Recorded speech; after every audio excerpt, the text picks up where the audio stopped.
Okay, we should be live now.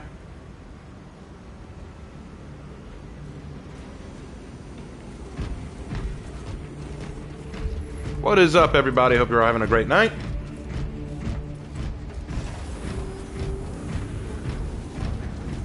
Good to see all y'all here. Missed some of y'all during the stream earlier today, but we are doing 2 streams today.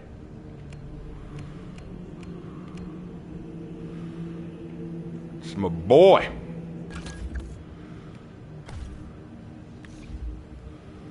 But I want to go a Dark Angel for a minute because I love me some Dark Angel action.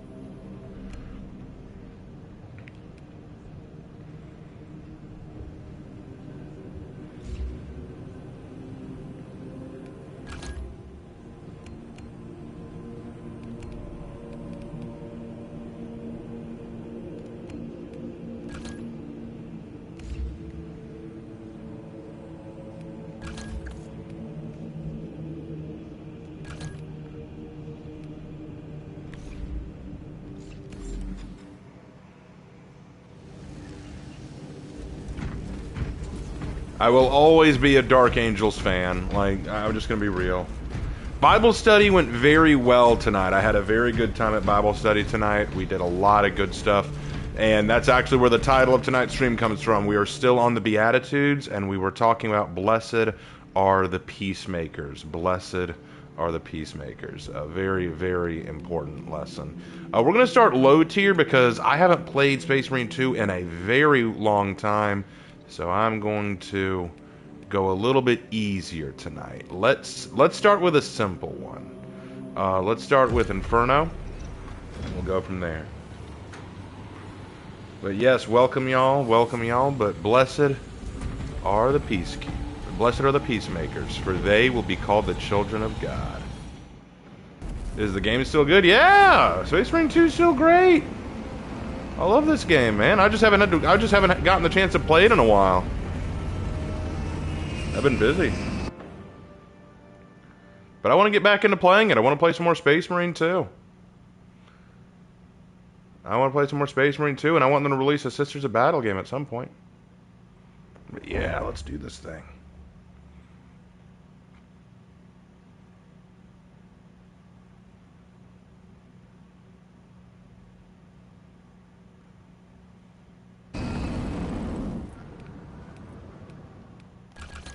Alright, let's go. Yep, it is Veterans Day, and, you know, Veterans Day is a very important holiday to me and to my family. We have a lot of veterans in our family.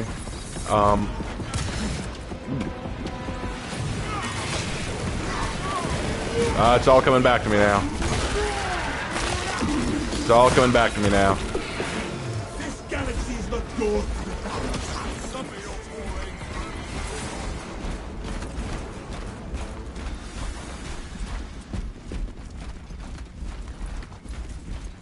But yeah, we're going to start nice and simple and work our way up from there.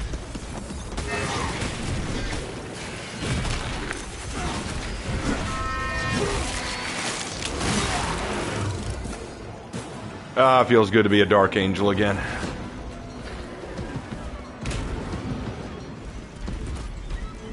You just cannot touch a Dark Angel, you know what I mean?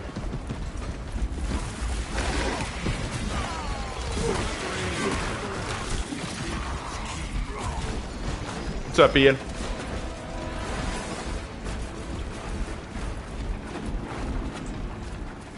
Actually, believe it or not, I am starting a super long series sometime in the future on breaking down the 20 Space Marine Legions.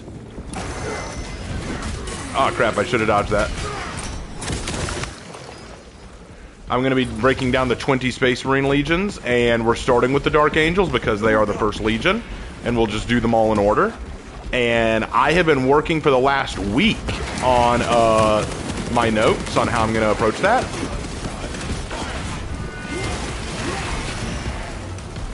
So very excited about that.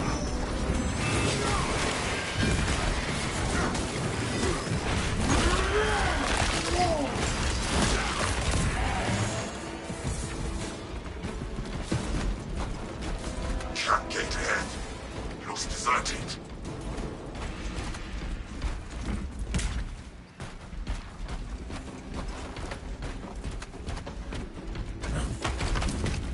Waste nothing, brother. Our orders are clear. All right, what are you? Are you you're an assault or? No, you're a tactical. You're a sniper. You're a sniper. Okay, okay. Talassa, you need to acquire the Astra Militarum demolition codes required to deploy and arm their ordnance. Source one from any soldier you see, alive or otherwise.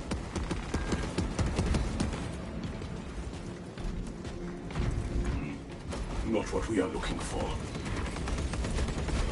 Just personnel files here.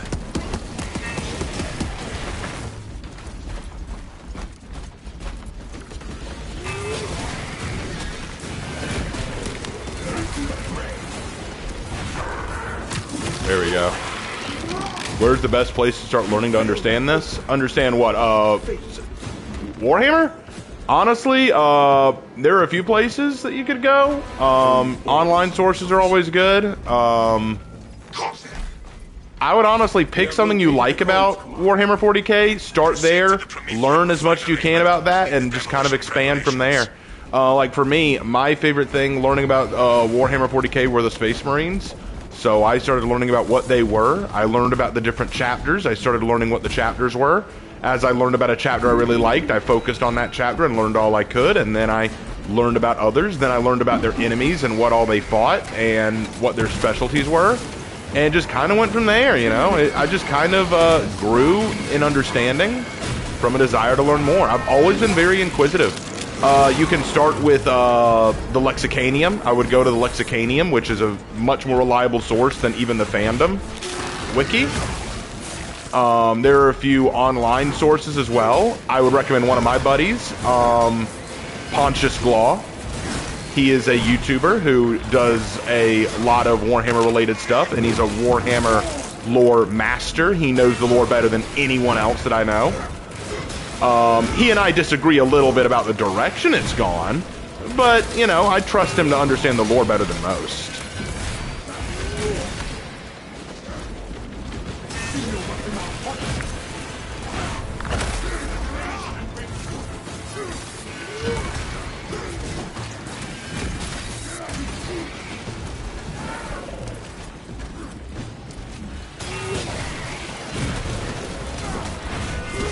But I mean, if you have questions about it, I'd be happy to answer, because I'm no slouch myself. I may not be a lore master, but I know a thing or two because I've seen a thing or two. Raven, who's your favorite Space Marine YouTuber? Pontius Glaw. Pontius Glaw.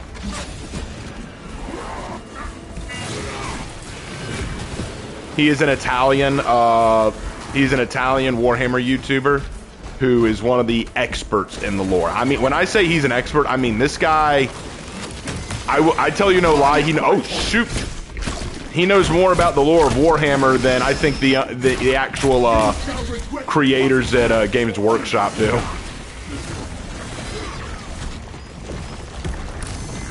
How do I feel about Titus becoming a captain again? I'm gonna be real honest, and this is gonna upset some people. I couldn't care less. And let me explain why I say that. I am very sick of the Ultramarines. I am very sick of the Ultramarine chapter. And it is because, to me, they have they've just become the poster boys of Warhammer, and I'm kind of sick of them. And now, and here's the issue. The Dark Angels just got their Primarch back, but they've done nothing with Lionel Johnson. They've done nothing with the Dark Angels. They've done nothing meaningful or of note with the Dark Angels or Lionel Johnson since his return to the setting. And yet, they're now going to the Ultramarines and saying, yeah, we're going to add even more stuff to the Ultramarines. Like, they just added combat patrols to the Raven Guard, to the White Scars, to the Salamanders, to the Iron Hands. We've brought back Fulgrim, the Chaos Primarch. But we're not going to do anything with them. Let's go back to the Ultramarines because this game was really popular, so let's do more Ultramarine stuff. It is getting so annoying.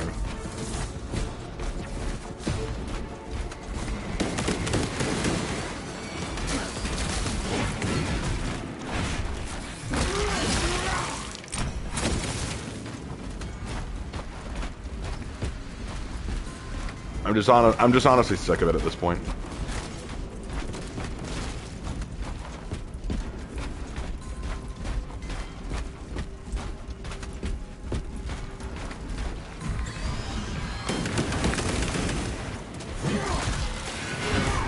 Don't get me wrong, Titus is cool. I don't hate him or anything, but I'm just sick of all the Ultramarine nonsense. Wait, Fulgrim came back? Yeah, and I'm not surprised you don't know, because they just won't talk about it. But yeah, Fulgrim and Perturabo are both back in the setting.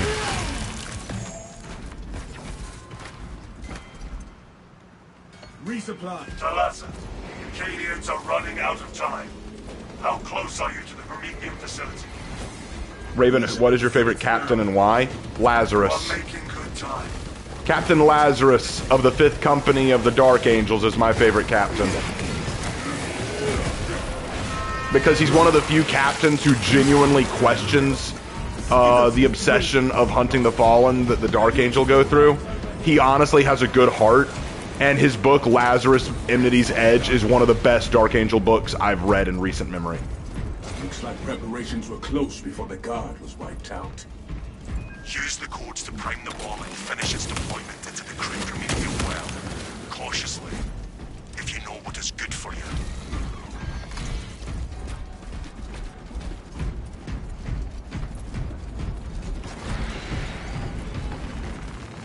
Load up. Why, is that a problem? Delta charge prime. Raven, it's my birthday today. Well, happy birthday, Tristan. Of activation have been observed. Very happy birthday. The generators hum in the machine god's name. Crane sequencing initialized. Delivering payload.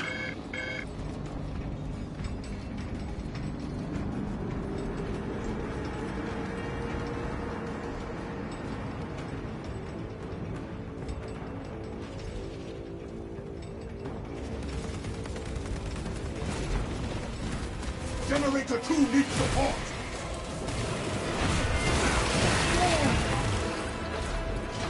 Disruption of operation generator 2. We will have to hold Bring it into the Omniscience proper alignment.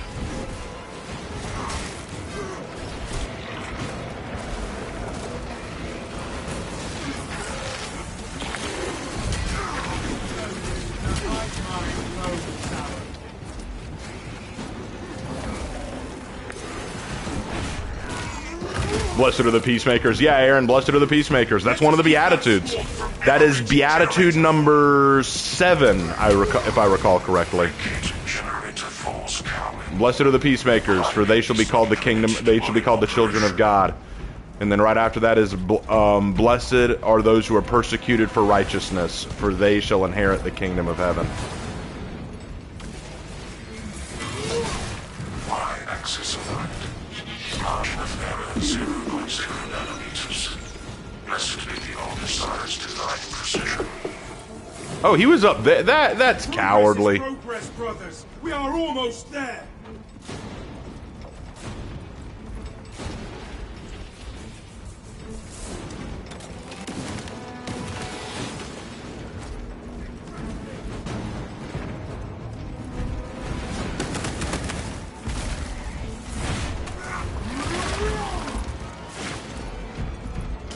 Demolition deployment sequence concluded. Raven, what have the Death Guard been doing?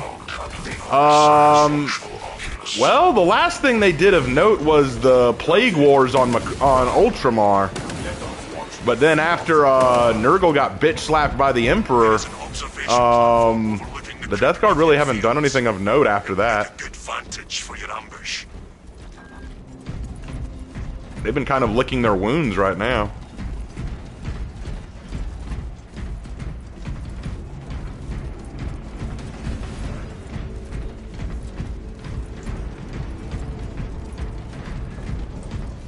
Raven, but they're bots? Who are bots? Oh, you mean the Tyranids? Yeah, well, I mean, still cowardly.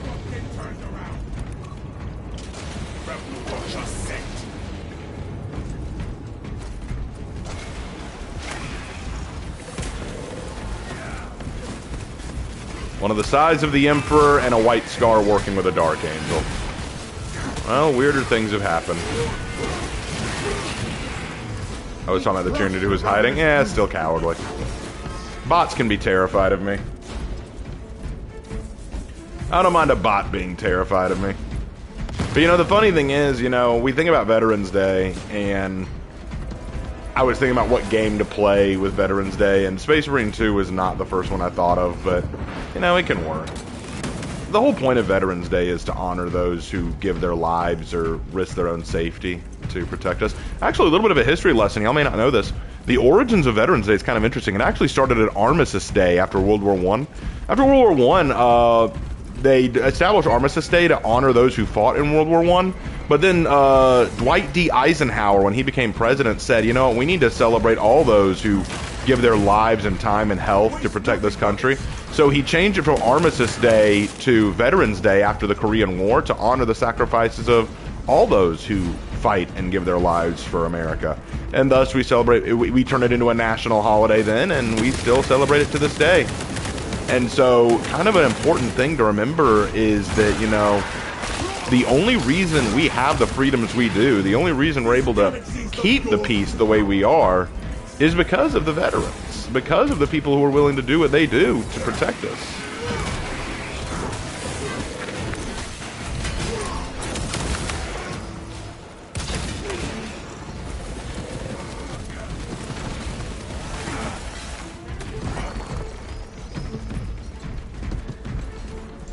Well, another reason why I didn't want to stream Helldivers tonight is because Lark can't be here with me. Run distraction efforts as long as you can.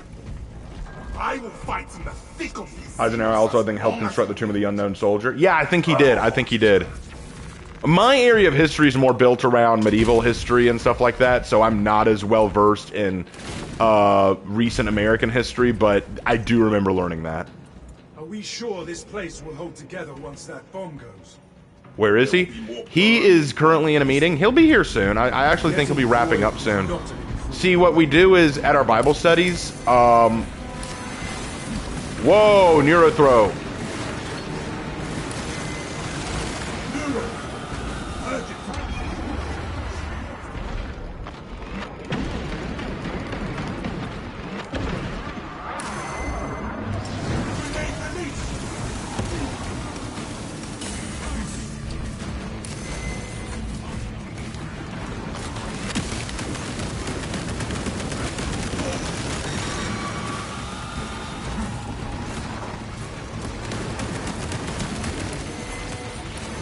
Land, you son of a...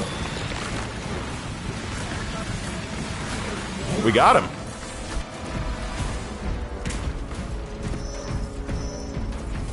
That worked out. But yeah, at our Bible studies, it's broken into two parts. We show up to eat, and we also go there to have a brief lesson. But then they break off into small groups, and my brother leads one of the small groups.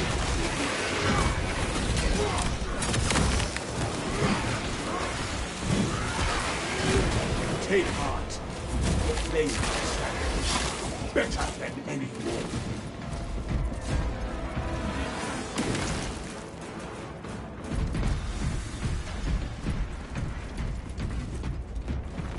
Retrieve weapon schematics.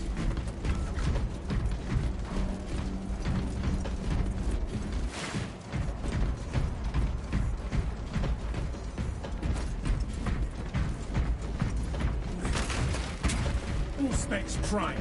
Load up. Back now. Hawk available.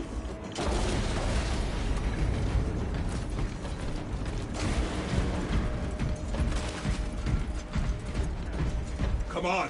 We have reached the ambush position. Dig in. We need that bomb triggered for optimal yield. Orbital scan estimates the bulk of the swarm. I'm eating at will not be in 8:30. position for It actually wildcats. starts at 7, Keep your heads and it goes and until get about it done. 8:30 to 9 o'clock.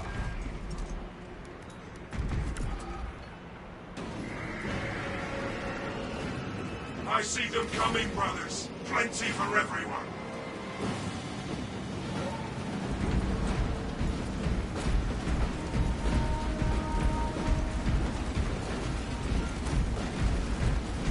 You are clear to ignite when ready. The Tyranids are piling on.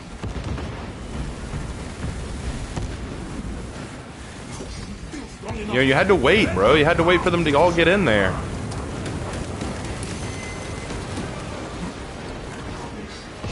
The bulk of the swarm is continuing along the protected path. Continue holding.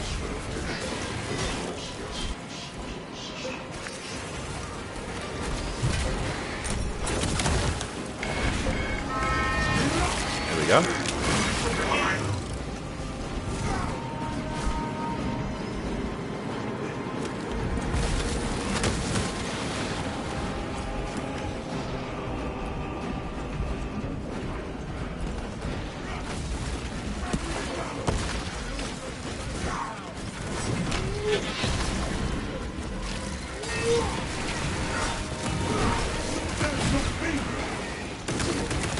Let us prep another bird.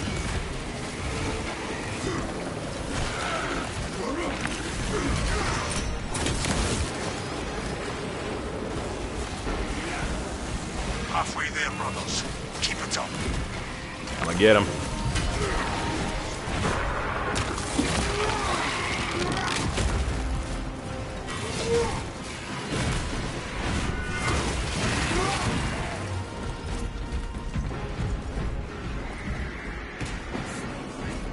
More Tyranids. I was worried we had run out.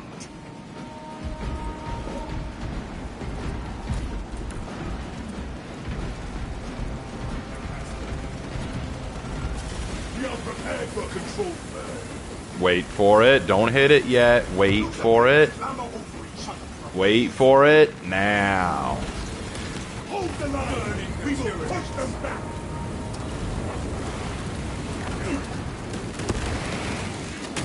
This setting looks so cool. Oh, are you new to the hobby?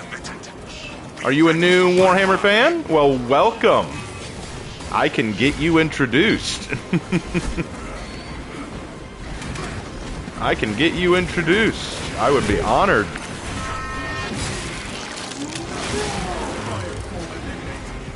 Well, Warhammer 40,000 is one of the coolest settings you could ever ask to get interested.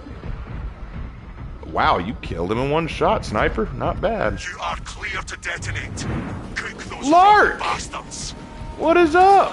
I am going to enjoy watching these Tyranids ride in the...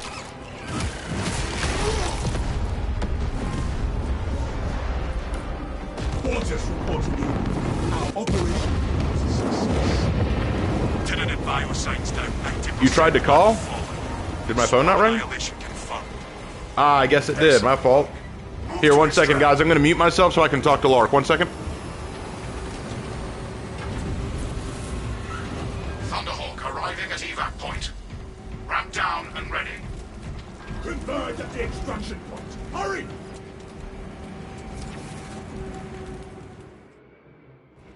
Extraction complete. Returning to orbit. Commendable work, brothers. You honor your chapter. Be ready for rearm, refit, and redeployment immediately.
All right, sorry about that. Just finished talking to Lark. He was saying that he's going to bring home dinner, so I will see him in just a little bit with dinner. But hey, Hannah is here too. What is up? What is up? Glad you're here, Hannah. You missed our first mission, playing the Dark Angels, the truly the greatest legion. The greatest Space Marine Legion, the Dark Angels. Of course.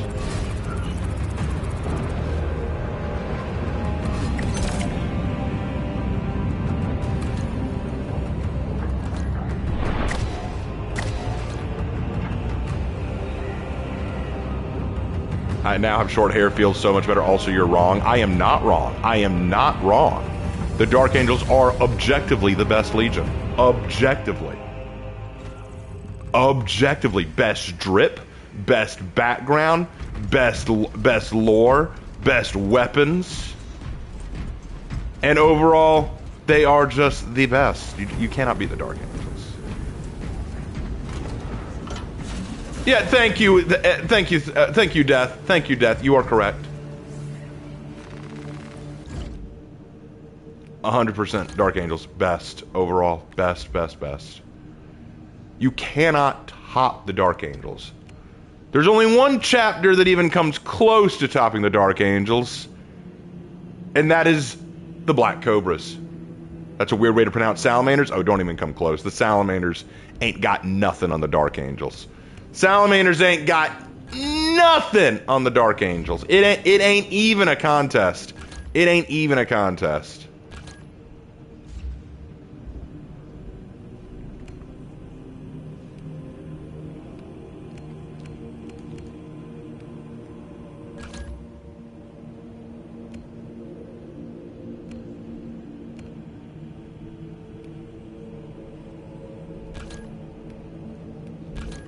What about the Space Wolves? Hell no.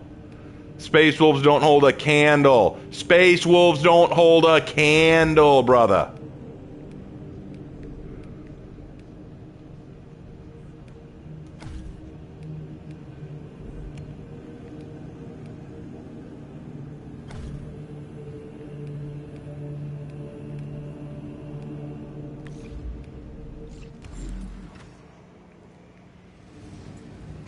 I'm gonna go Black Cobra. It's time to go Black Cobra.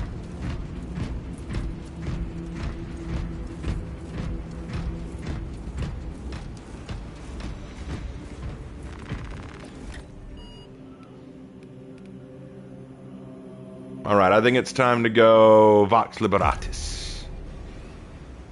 Have you played this Revenge of the Sith tie-in game? No, I have not. Is the wolf pelt available on other customs? Only on the Vanguard class. Only on the Vanguard class.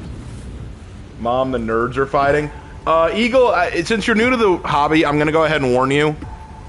Arguments about the best Space Marine chapters and legions is an ongoing thing with the Warhammer community. You will always have us nerds arguing over which chapter is the best, whether it's the Space Wolves, the Dark Angels, the Salamanders, the Thousand Sons, the World Eaters, the Word Bearers, the White Scars, the Ultramarines, all of them. They will all get brought up and people will argue over who's the best. And here's the thing, always remember, each one is unique and cool in their own way, but none of the Dark Angels.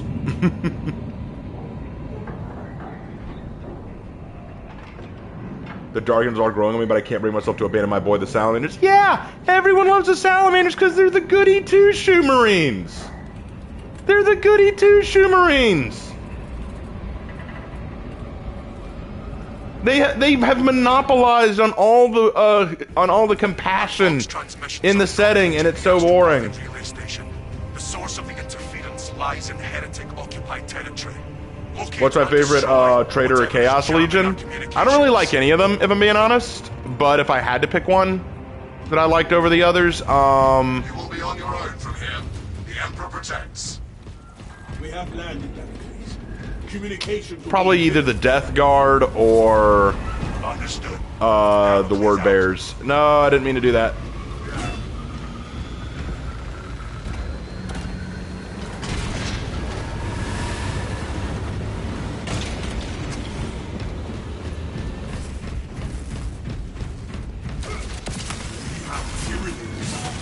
Favorite Xeno? Necrons, probably. I like the Necrons a lot. Actually, it's funny. I was asked who my favorite Traitor Primarch was, and I got shit on for saying it was Mortarion.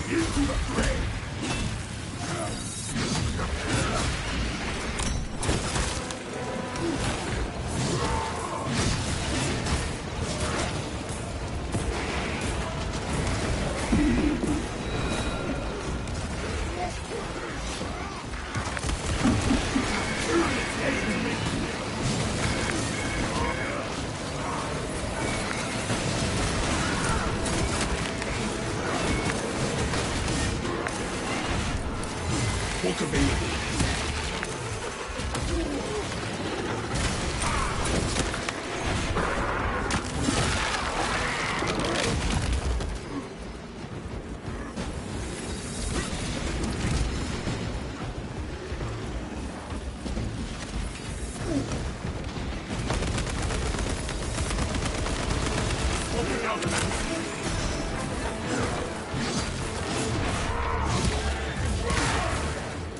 Wait, what?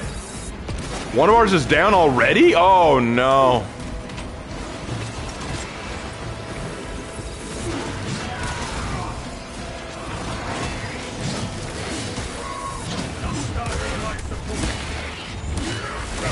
Just set.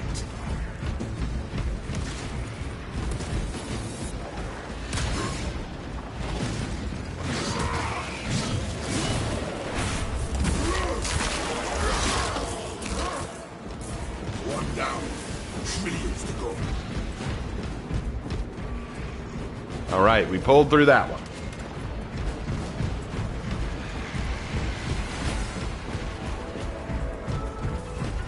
But yeah, honestly, I will always be a Dark Angels fan.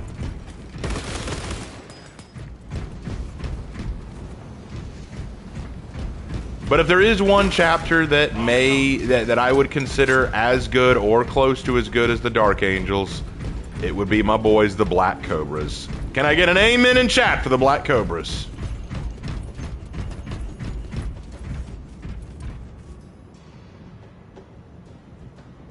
Brothers, join me.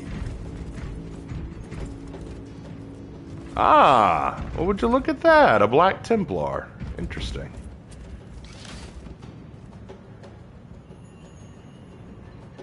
Good, got a few amens. Our objectives. What's up, Raptor? Oh, you're not just a Black Templar. You're a you're with the Death Watch. Cool. No turning back now. Ooh, dude, I like your look. This is a solid look. That is a nice sniper look. So we got some sides going on here. The beak helm, nice, nice. But I'm sorry, none of you will match the drip of the Black Cobra. The heretics are protecting something. We can expect those heretics to use similar tactics against us.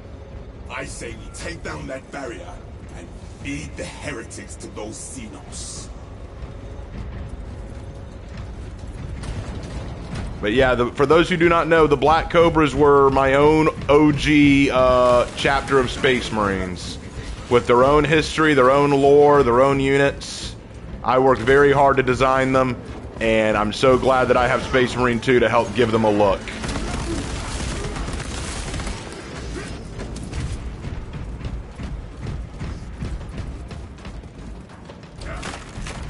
Ordnance on me.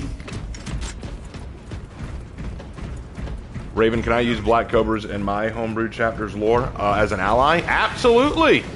Feel free, but if you're going to use the Black Cobra's lore and make them an ally, there is a question you'll have to answer. Do they know about the origins of the Black Cobras and how they were crafted, and do they care? Because remember, the Black Cobras were an illegally made chapter, and the Inquisition doesn't like them very much.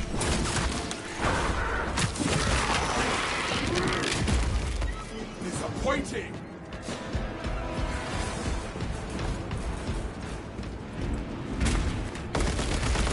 Reloading.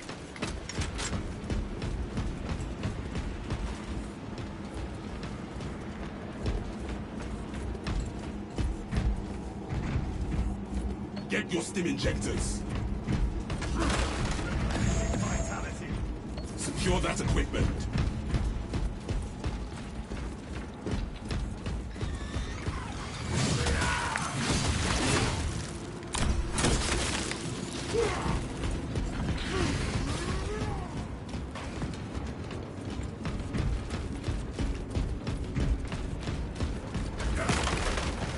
Smells like fresh munitions. Nothing new here. All right. So how you doing, Raptor? Thanks again for playing with me earlier. That was a lot of fun. Had a lot of fun.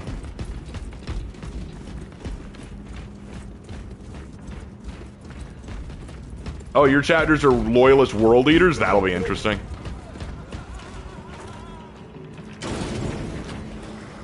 We cannot progress with this profane sorcery, barring our path. Flesh-bound meddlers! Your false emperor holds no sway here! That is our priority. It lost. The changer of ways shall never be thwarted! Right now I'm watching Louisville and Kentucky basketball, watching your stream. That's tight. I'm glad that my stream is on the level of an awesome basketball game, man. It's like, which do I watch? An awesome basketball game or do I watch Raven's stream? I'll watch both. Let's go. Hold this zone, brothers. We will drive out the stealth powers. Our gambit proved successful. The path is open. You shall drown in the endless Immaterium, remade into a canvas for the changer of ways! Ooh, can I play too? Bam! Let's go!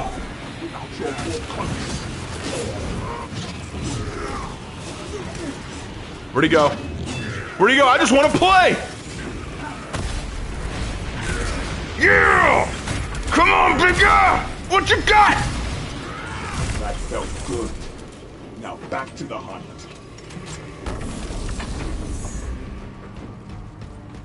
Sometimes, you know, sometimes you just gotta smack a heretic. I don't make the rules. I just kill those who don't follow them. Follow me through.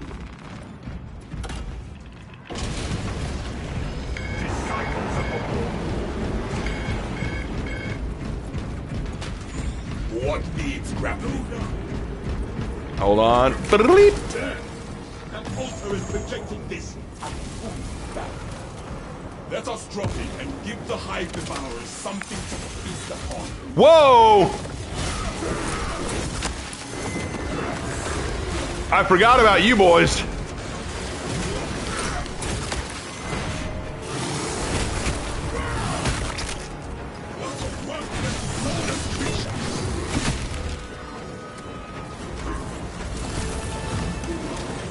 Can we all get along and be neighborly?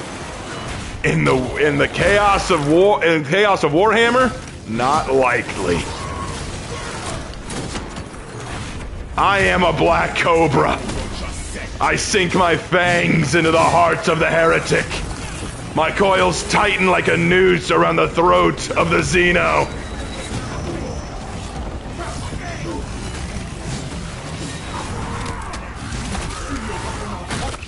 On the down.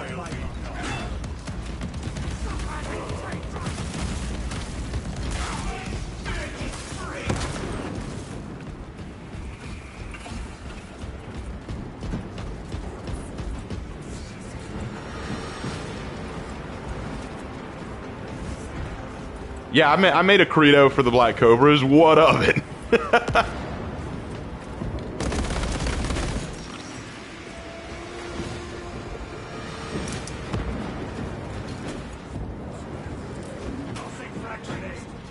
Man, I forgot how good the graphics of the game were. Yeah, they're awesome. Raven, can't we all just get along very nearly? No, we cannot.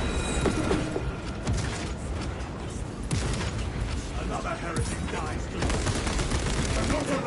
I got him. I forgot that they added Chaos Spawn to the game. Silence them! Tether unbound! This protection wanes! Break that damn thing apart! Success! The barrier is no more. Too bad you cannot stay to watch the carnage. Oh dear. Jammer is likely set up in that. They're raining Xenos down on those heretics.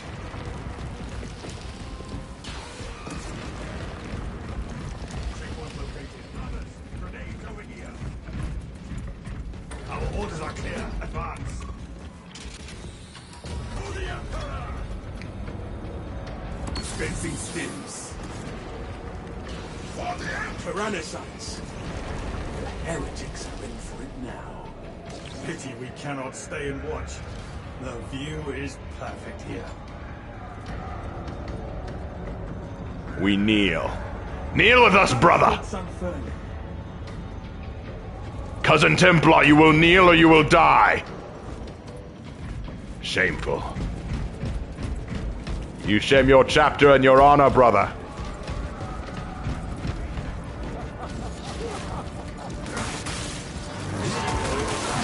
My goodness! A veritable feast!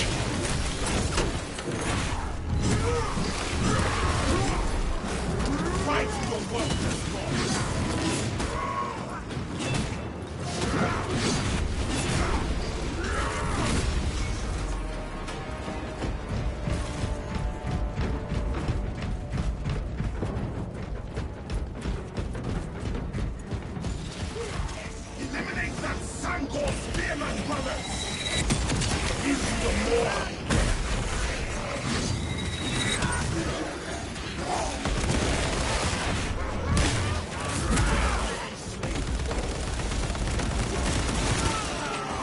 Press forward. This firefight is not mission critical. Bleeding, blinding slave. Feel your packs, brothers! We could always take the long way.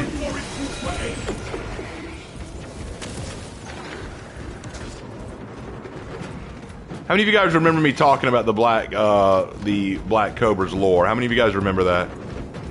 How many of you guys have watched my video on them? What's up, guys?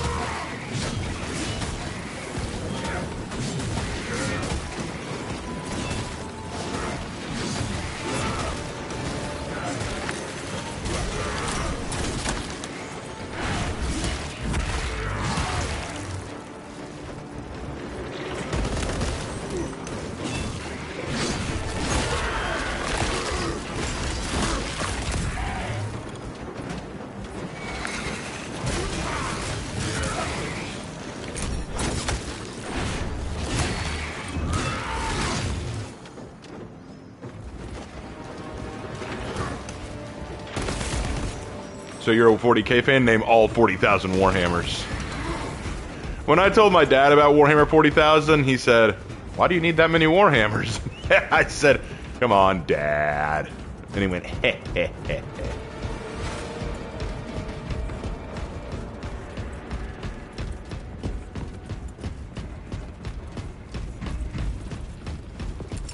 Frag grenade out! They went boom.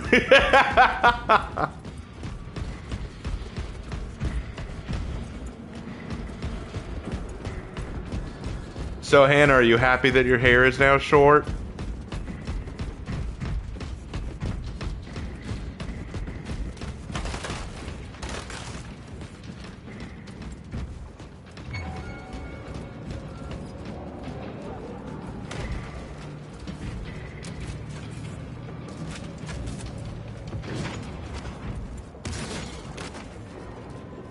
No, you're good, Raptor. I was just talking about the lore of my I was just talking about the lore of my Black Cobras.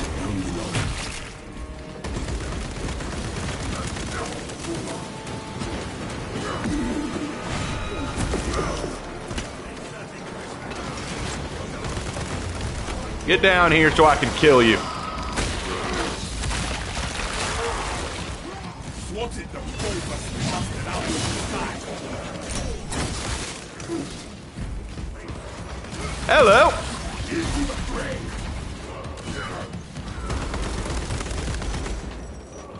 Replenished and ready. Ooh. Ooh. Okay. No, I'm gonna enjoy this. Hold on, I want payback for that. Little sack of side-flinging excrement. Hey, thank you, bro. Appreciate it. Lark returns with food. I will eat after this mission.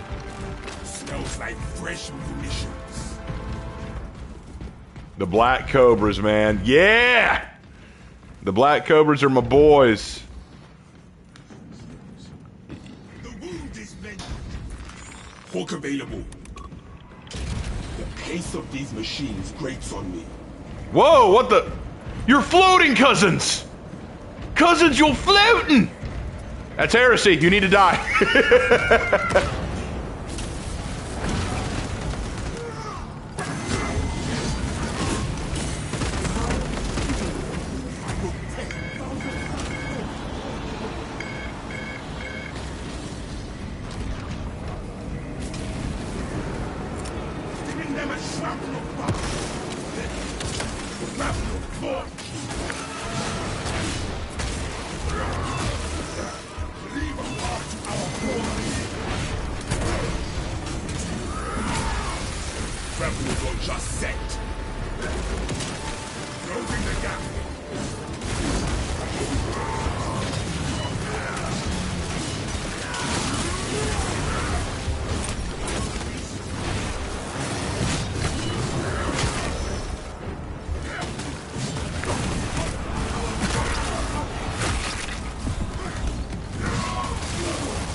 My God, I'm just carving through them.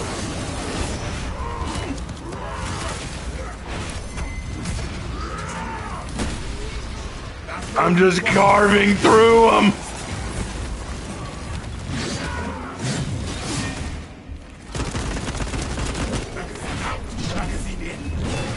What needs grappling?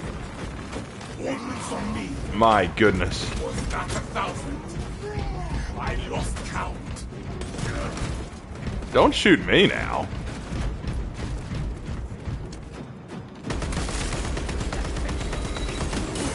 Ow. You keep doing that, I might have to come up to you. Oh, shoot. You made me use my stem again. I'm not happy about that.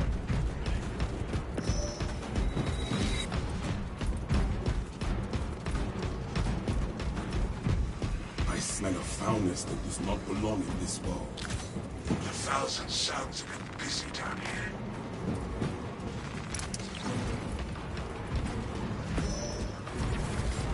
All right, we're getting ready to move in. I'm surprised that Raven doesn't like the Blood Ravens. Yeah, everyone's always surprised. Spooky actually asked me the other night why I wasn't a Raven Guard fan. And I'm like, no, don't get me wrong. I like the Raven Guard and I like the Blood Ravens. They're good, but I didn't pick the name Raven Knight because of the Raven Guard or the Blood Ravens. My name, Raven Knight, comes from my IRL name.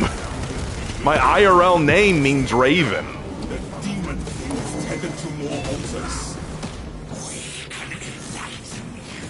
So I actually picked my name Raven Knight before I became a Warhammer 40k fan. And besides, it still works. The Dark Angels are my favorite, right? Well, the Dark Angels' second company is called the Raven Wing. So it still works. I can still be a Dark Angel fan and keep the name.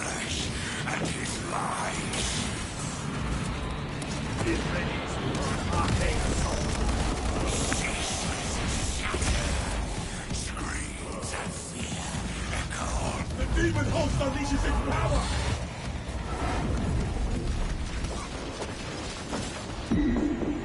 I'm gonna go to the other one while y'all worry about that. I never found monument folders.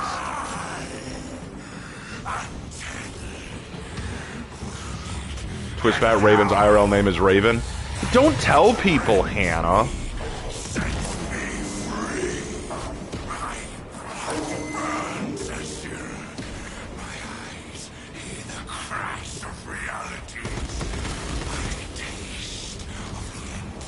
But no, my IRL name really does mean Raven, so it just fit. Raven was a Raven this whole time. Yes. Your racist desires. What's the demon sorcery? Severing its bindings. Yeah, you missed all those, bro. You're a terrible shot. Just letting you know. Is my favorite poem The Raven? No, I do like that poem, but it is not my favorite.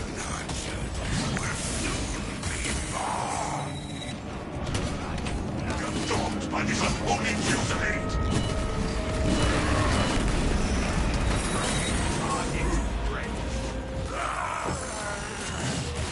My chains. Fire incoming. Spread into 1,000.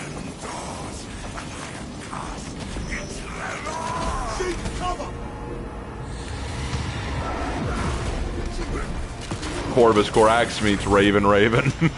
Yeah, well, Corvus Corax is the full Latin term for a raven, so yeah. Arming up. It throws fire at us.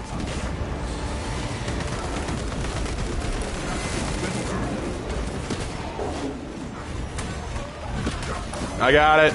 I got it. Hold on. I got it. There we go. I hear the void is terrible, demon. I hope you hate it then.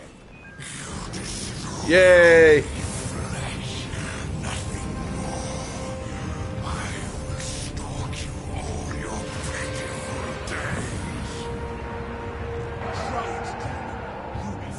Anyway, just imagine the Space Marines in real life. Dude, that'd be so sick. That'd be so sick. That'd be so sick. Does your middle name also name Raven? No. My first name is a biblical name. My middle name is my father's middle name, and then my last name means Raven. So I have three names: first, middle, and last. My first name is a biblical name. My second is my father's middle name, and my last name means Raven. So yeah.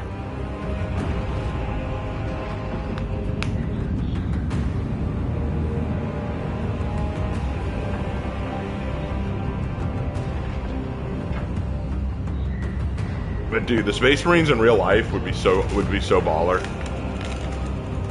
But the problem is, if a Space Marine is ever deployed in your area, you're on the one hand thinking, "Wow, so cool," but then you're also thinking, "Wait, what's going on? Why are they here?" You and your dad have the same middle name? Yeah, we do. My dad and I share the same middle name. That's how I got it, actually.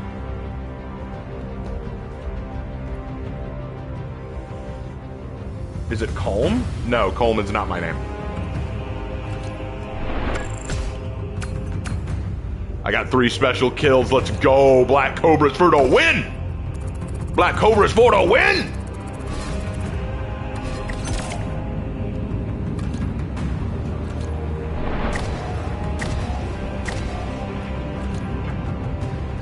Beautiful. Simply beautiful. How about Lark's middle name? Lark's middle name is my grandfather's first name.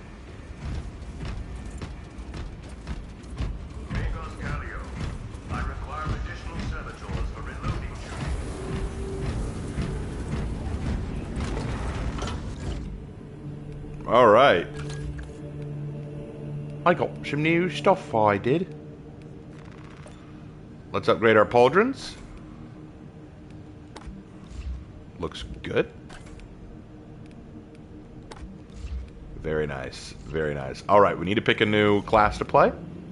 Did I upgrade my axe yet? No, I did not. That's a shame. What was that? I haven't gone heavy yet. Okay, I'll go heavy. I got to work on my pyro cannon anyway. Got to play the pyro cannon. All right, so let's go my heavy boy.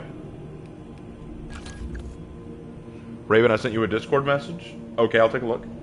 Michael is a biblical name. Yes, Michael is a biblical name. There are 2 people in the Bible we know of to be Michael. Let me see. Will's middle name is... no.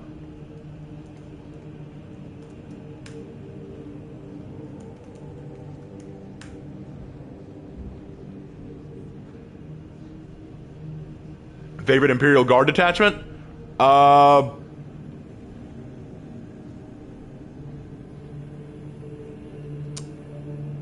The Armageddon Steel Legion is good. I also like the Death Corps of Krieg. Death Corps of Krieg, fighting in the trenches. Death Corps of Krieg, seeking our repentance. Death Corps of Krieg, masters of entrenchment and of siege. I'll bleed for the Death Corps of Krieg.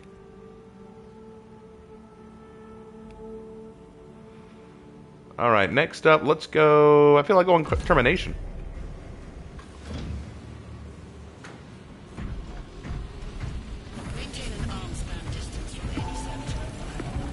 I also like the Vestroyan Firstborn.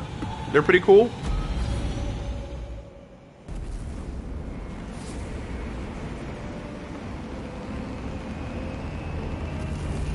Then the video gets taken down for copyright audio? No. That's a Jonathan Young song. They won't take me down for singing him.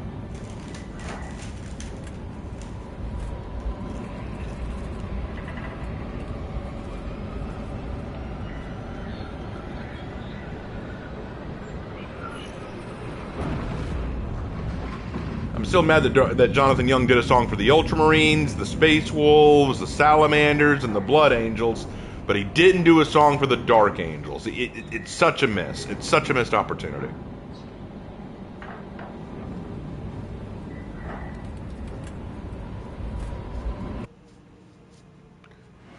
The Tyranids have already established their capillary towers.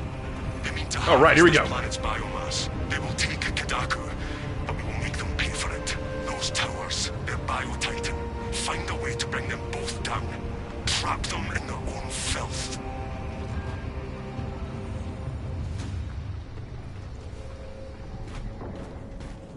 Acadian platoon has taken up position near an abandoned Imperial fortress.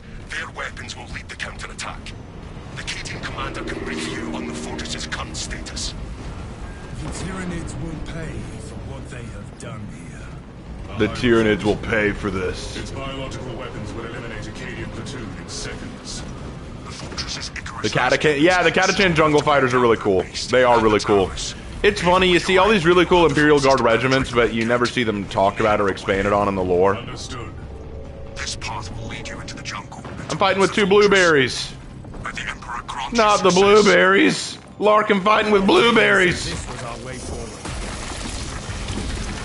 Captain Akara, it is imperative we access the fortress's weapons. The front gate is inaccessible, so you must enter from below. Fortress schematics show a waste reclamation center. Oh, hello, boys. Beneath the Tyranids and up into the fortress. A surprise attack. I approve.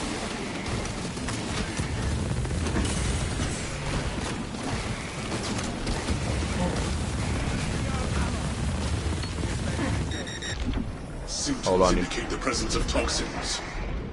Need to pull back a sec.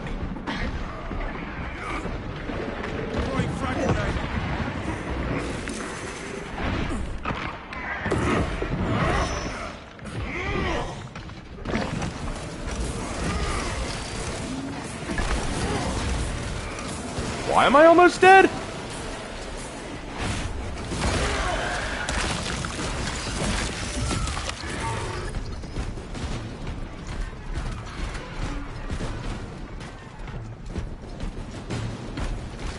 Iron Halo ready.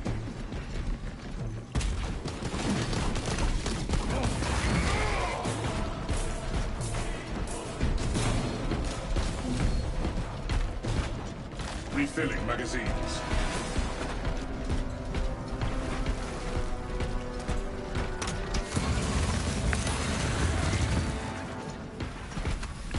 Burn the bugs.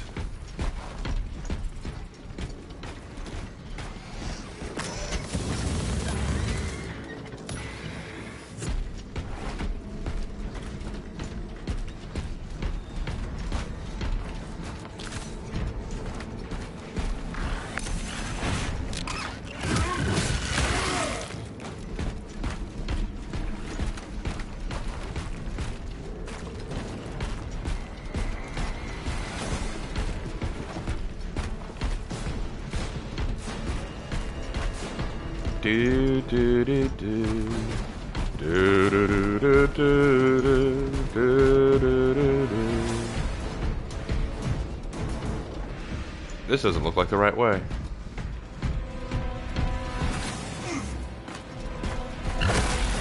Oh, there they are. I was wondering where my teammates were. But yeah, it looks like I'm not playing with blueberries anymore. I got some teammates now. But yeah, this game is so much fun. I love it. And I love Warhammer. Although I gotta admit, the lore has been going downhill lately in terms of writers. And I'm definitely not happy about the direction they've chosen to go, where they're just gonna focus more on the blueberries. Nullify combat before it ravage more enemies.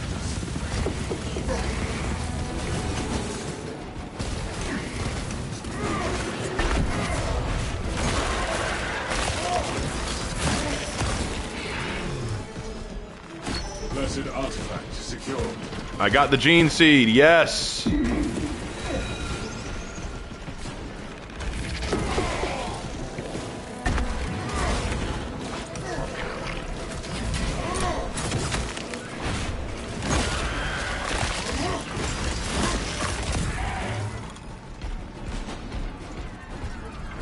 Well, what pisses me off, Death, like, honestly, what pisses me off is the fact that they just had Lionel Johnson return. He's back.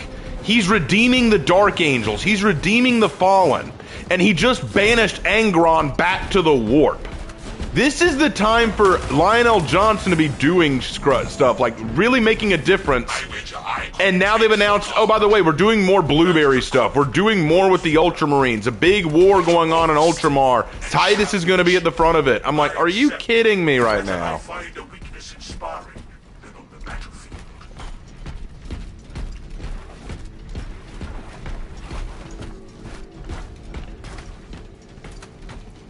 Care to elaborate on your problems with the lore? Okay, so essentially my problem with the lore is they are focusing on all the things they shouldn't. They have been favoring the Ultramarines way too much. They have almost completely neglected the Eldar, who are in desperate need of better lore. They're bringing back all these Chaos Primarchs, which I'm not a big fan of, but if you're gonna bring back the Chaos Primarchs, bring back the Loyalists, which they started doing, but they've been heavily favoring Guilliman. Lion just came back, but they've done nothing with them.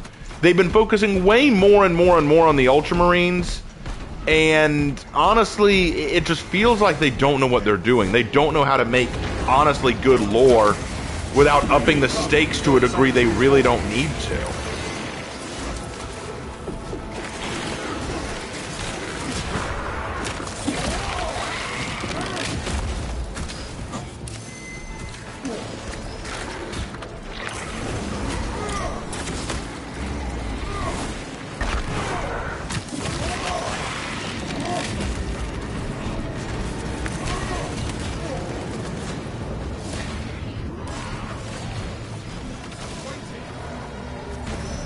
Wait, there's a Carnifex? Oh no. Suppress elite Tyranid units.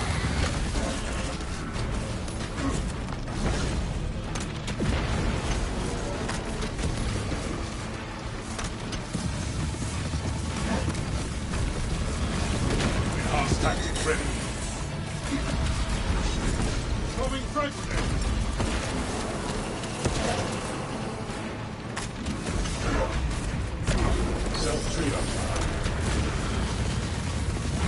Burn, baby.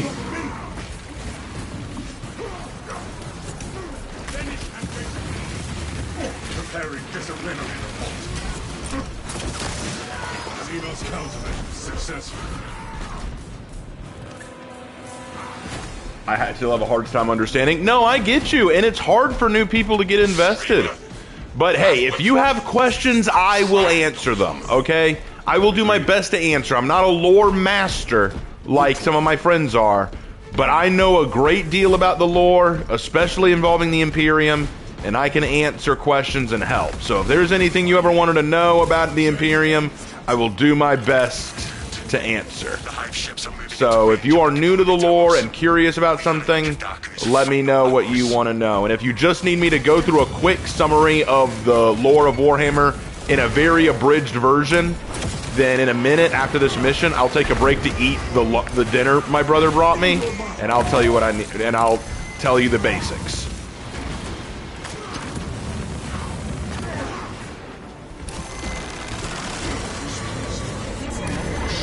Watch for any signs of tyrannies.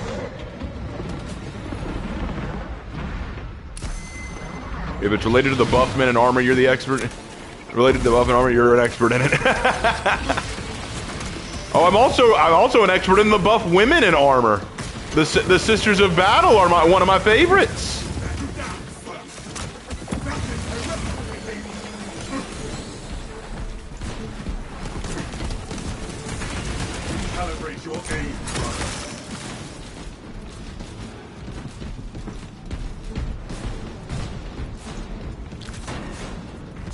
Going forward, mission. Take what you can carry. I'll take the abridged version of the lore. Bet. After this mission, I will stop to eat, and then I will explain the abridged version of Warhammer 40,000. And when I say abridged, I do mean I'm going to be skipping over a lot of stuff that is very minute. Like, I'm just going to be going over, like, the fundamentals. Activate the entire system. Find and activate consoles. Hello, boys!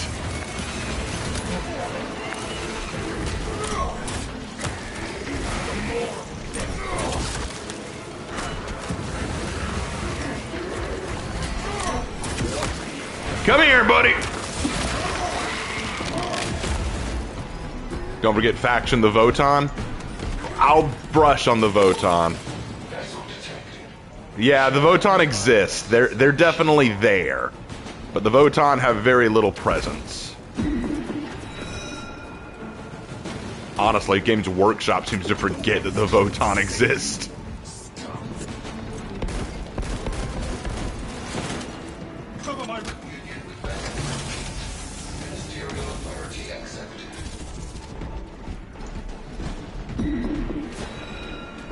Are you willing to watch a hero analysis video on Warhammer? Well, what I'm going to be doing soon is I'm going to be doing a series breaking down all 20 of the Space Marine legions, like the original legions of Space Marines that were created.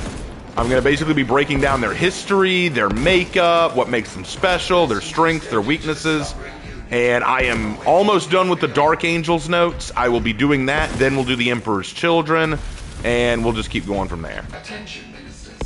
Communication with console halted. Biological impurity detected. Invasive material must be removed prior to resumption. Whatever this impurity is, we shall expunge it from the system. These alien vine sucking generators. Let us rectify this. These are merely weeds. We must cut down the spores at their roots. Foreign biological matter no longer detected. System accessible. Resume communion with the console ministers.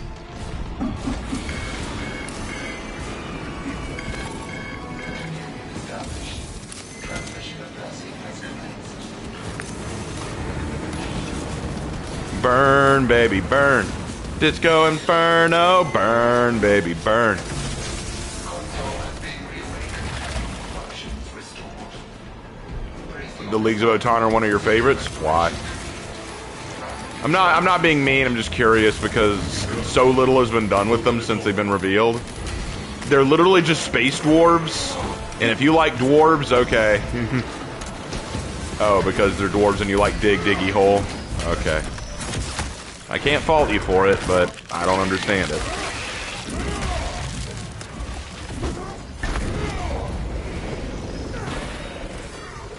All right.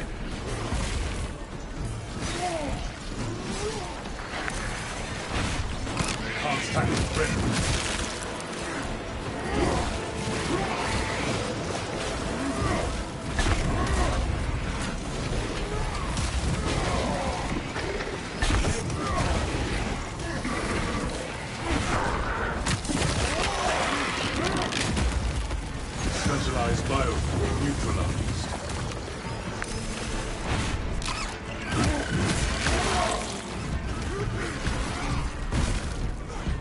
The Wolves and the Voton could be a good story. The Wolves just don't like sharing glory. That's the problem. I have so many issues with the Space Wolves. Who's the chapter master of the Black Cobras? Ieyasu Raigo. We have accessed the fortress, Captain. Good. Head up to the cannons and remind the Xenos of whom they dare to attack. Chapter Master Raigo, as he's called.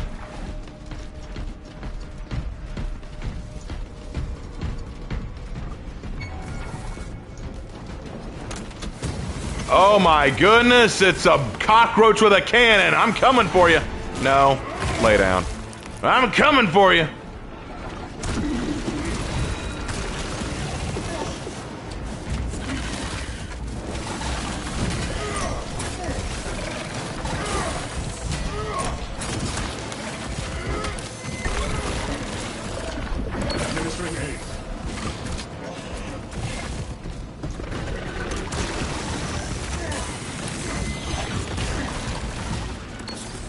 Jesus, that cockroach.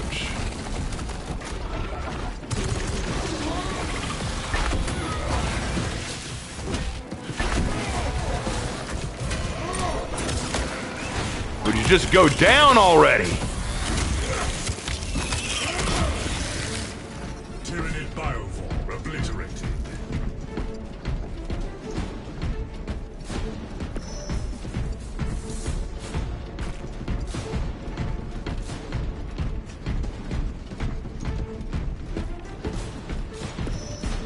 Feel your paths, brothers. Warfare acquired. You can't do this. Take some. Thing is, I have a gene seed. I can't afford to go down. I cannot afford to go down. Hot opinion for the old biovores? That's fair. That's fair.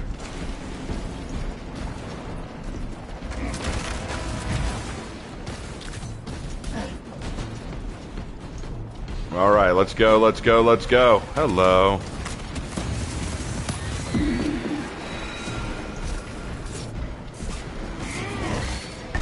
I wish the multiplayer PvP is good. I've heard things about it. It's okay. I like it fine. I'm just not good at PvP games. That's all it is. For Honor's the only PvP game I can kind of play competently well. Others I cannot.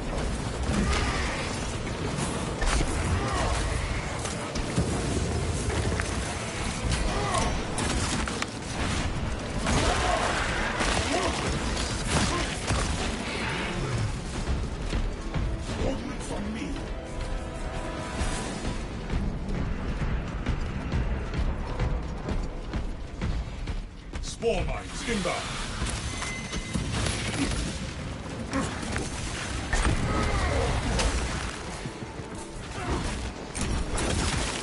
There. Yeah, I'm just not good at any PvP games. I've always been good at playing against AI and against bots.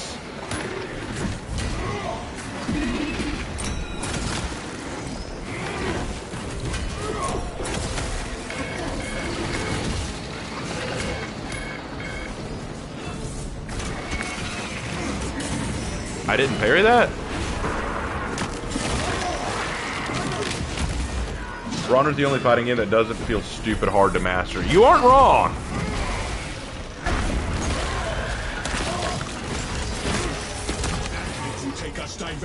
Believe it or not, the first Call of Duty game I played was Call of Duty, what was it, Call of Duty 3?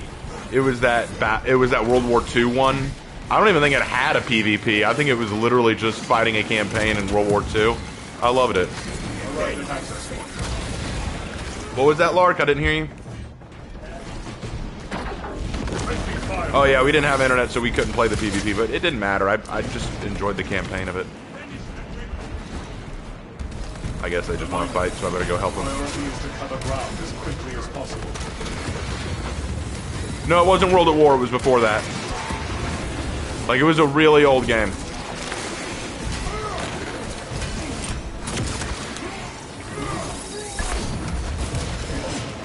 Ow.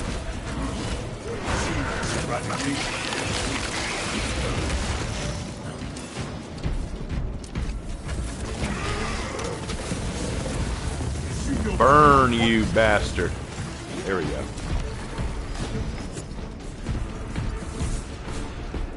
All right, let's get out of here. We got one big bug to squish, and then I can eat. And I can tell you guys the story of Warhammer.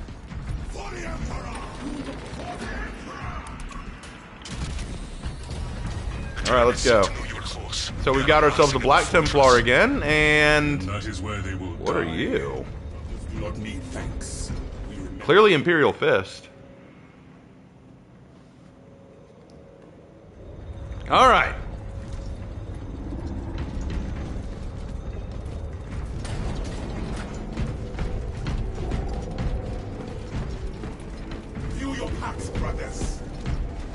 Thoughts on the Ogrins? Funny, but eh. Hello, you overgrown bug! Get me the big boot.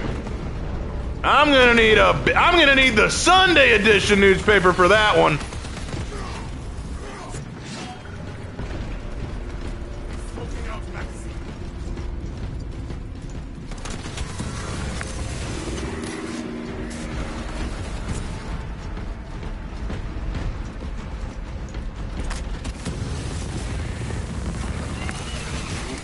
reining in your advance. I do not wish to bring you far ahead of me. Your pace is adequate. Then I will trust you for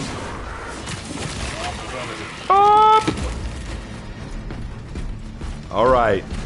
Let's put down that big bug. You are near the last cannons. You will need to find the manual controls to operate them. the control console is within sight. Defensive cannons action. Targeting system non-function. I'll cover you. Do what you gotta do.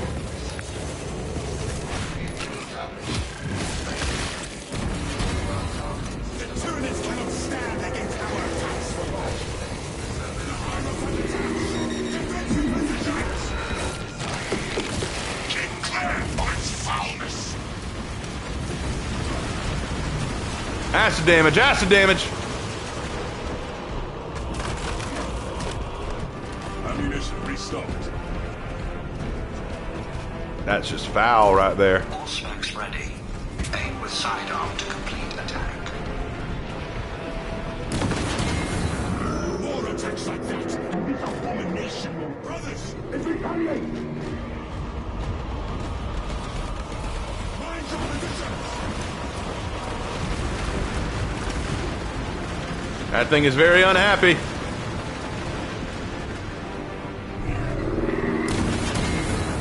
The Tyranids cannot stand against our attacks for long. Defense cannons depleted.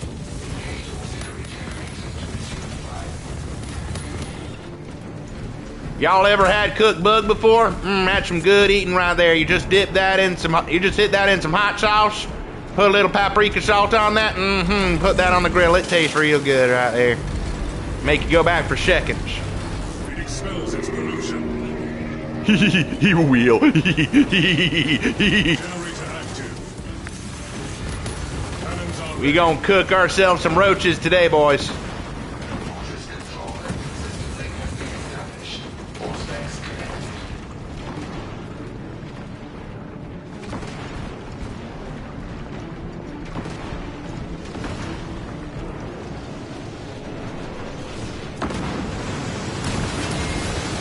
more attacks like that, and this abomination will fall. The Hierophant attacks. Defensive positions. Maintain the space between you. Well, hello, chum.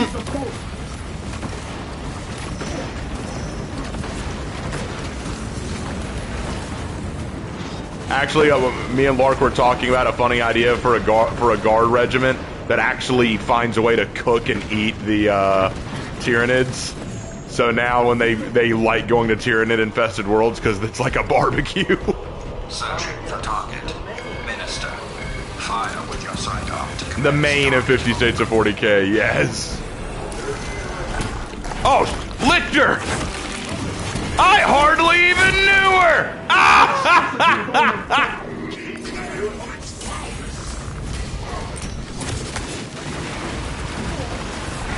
Come here, you!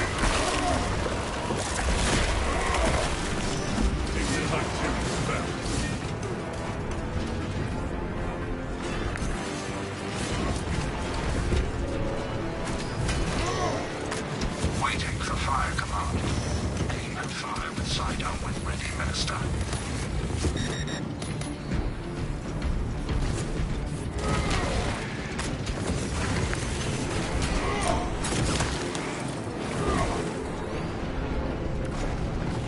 The Hierophant attacks. Defensive position. Maintain the space between you Last and cannons enemy ready. assault. Establish target with sidearm to initiate offensive run.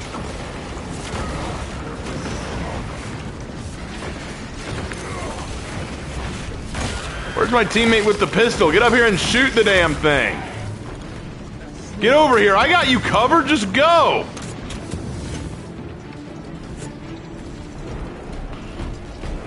Weapons ready. This isn't the Incredibles where you need to get a clear shot. It's right there. Auxiliary generators shall nourish our cannons.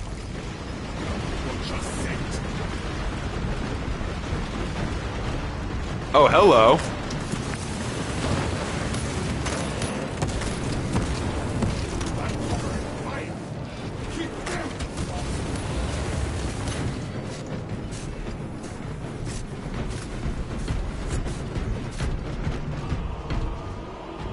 need to reload. Obtaining armaments. Generator charging. You want it again? Well, this time don't waste time. This filth.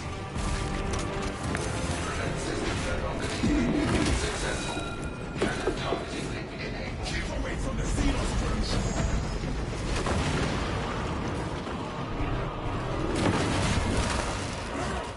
There, we beat it. The Hierophant is on. Turning our attention to the towers. Take the shot on those damn towers and All right, while this thing's dying, I'm gonna get my food out. let us make sure the tenants choke on their meal.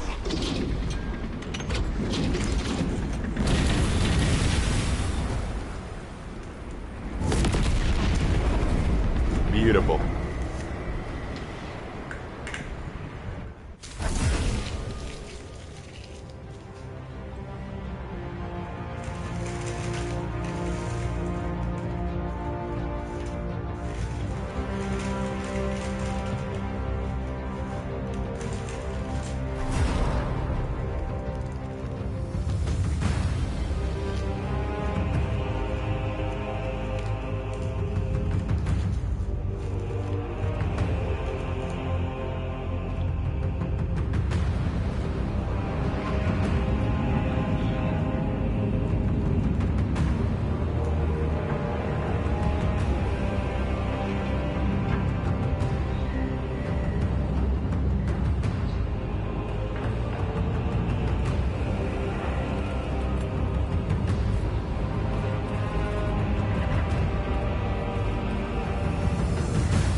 All right. All right, let me get out of this, and then I will teach you guys all you need to know, or at least the bare basics. Raptor, you there? Because you asked. You did ask to hear this, so I will be educating you especially. And Hannah and Aaron, if you're there, you may like this too.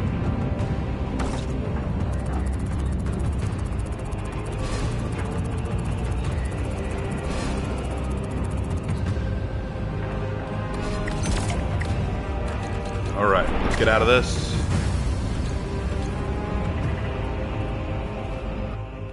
I feel like the pyro cannon needs a bit of a buff, but maybe that's just me. All right.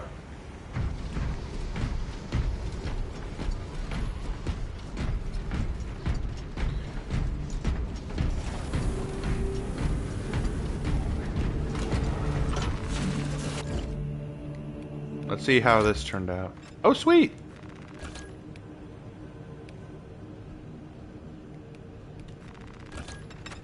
Very nice.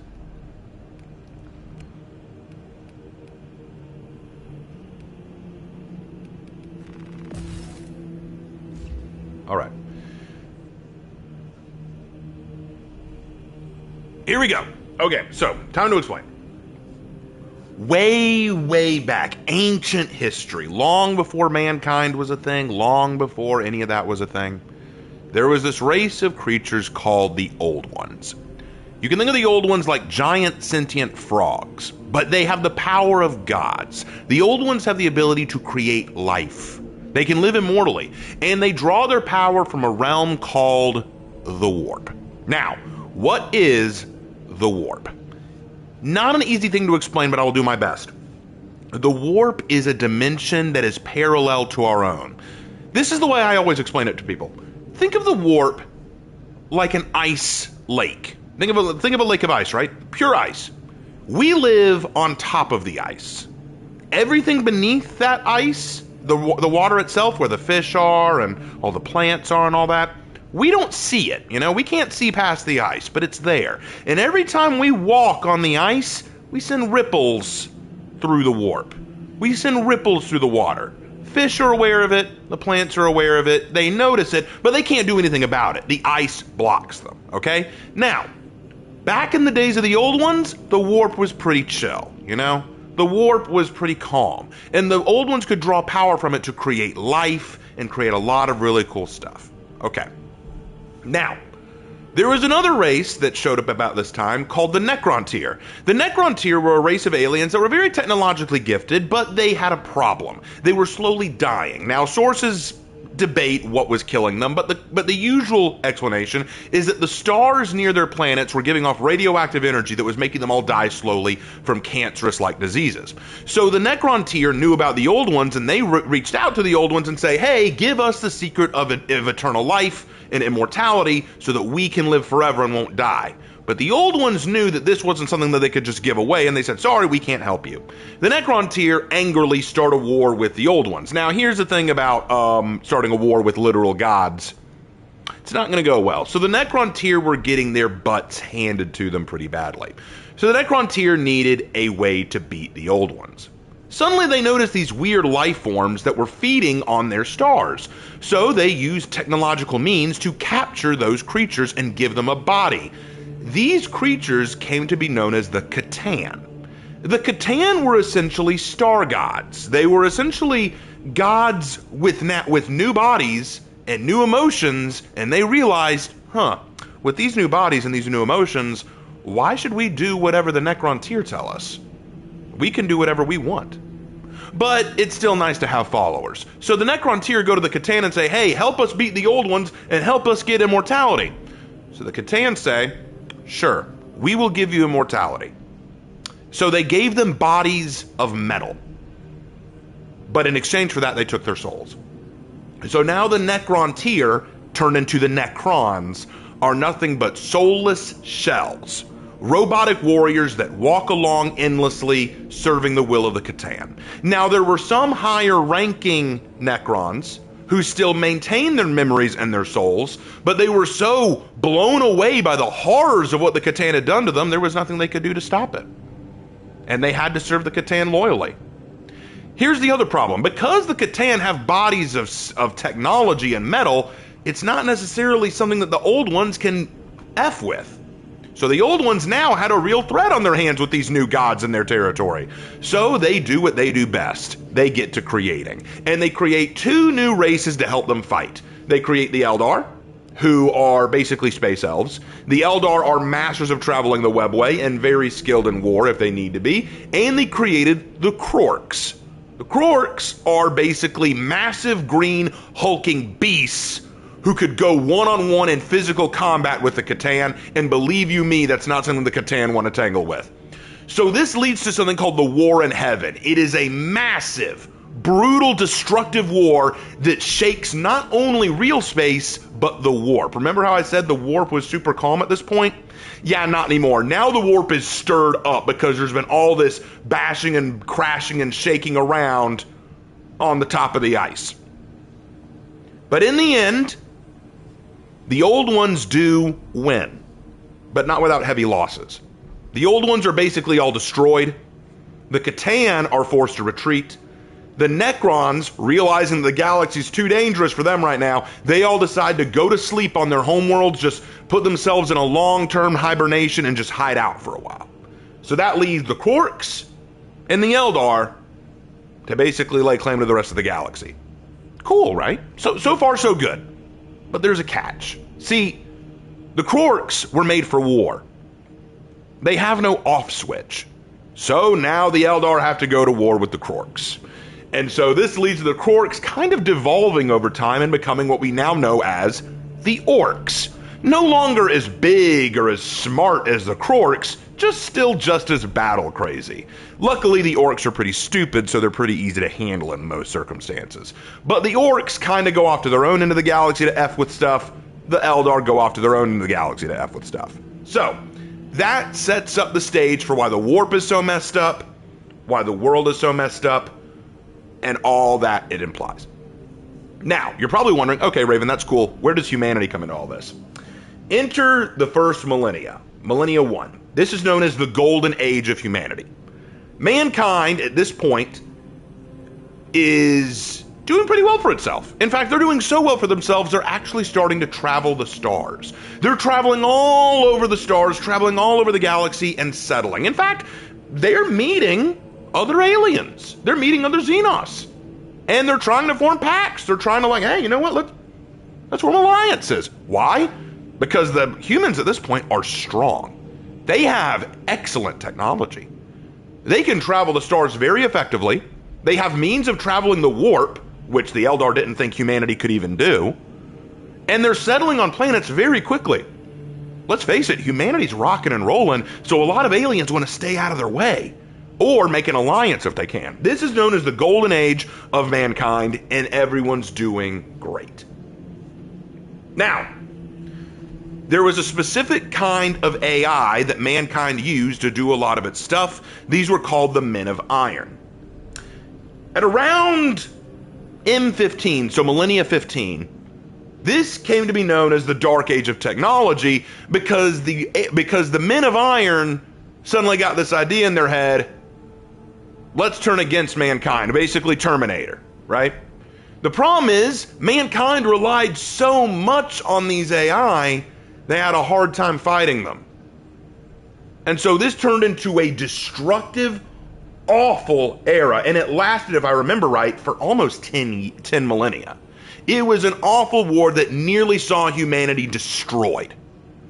When mankind finally defeated the Men of Iron and finally got things under control, they were a fraction of their former power. They lost a lot of the technology that they clung to, and the warp was so hard to travel at this point that many human colonies and human planets were now isolated from each other, forgetting about humanity proper. Some of them forgot Earth even existed.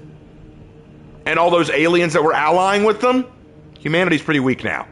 We don't need you anymore. So now these aliens that allied with humanity are now attacking humanity, feeding off of the weakened human race, destroying human colonies and settlements. Humans no longer could trust aliens, they couldn't trust each other, they couldn't trust the warp. Humanity entered what was known as the Age of Strife.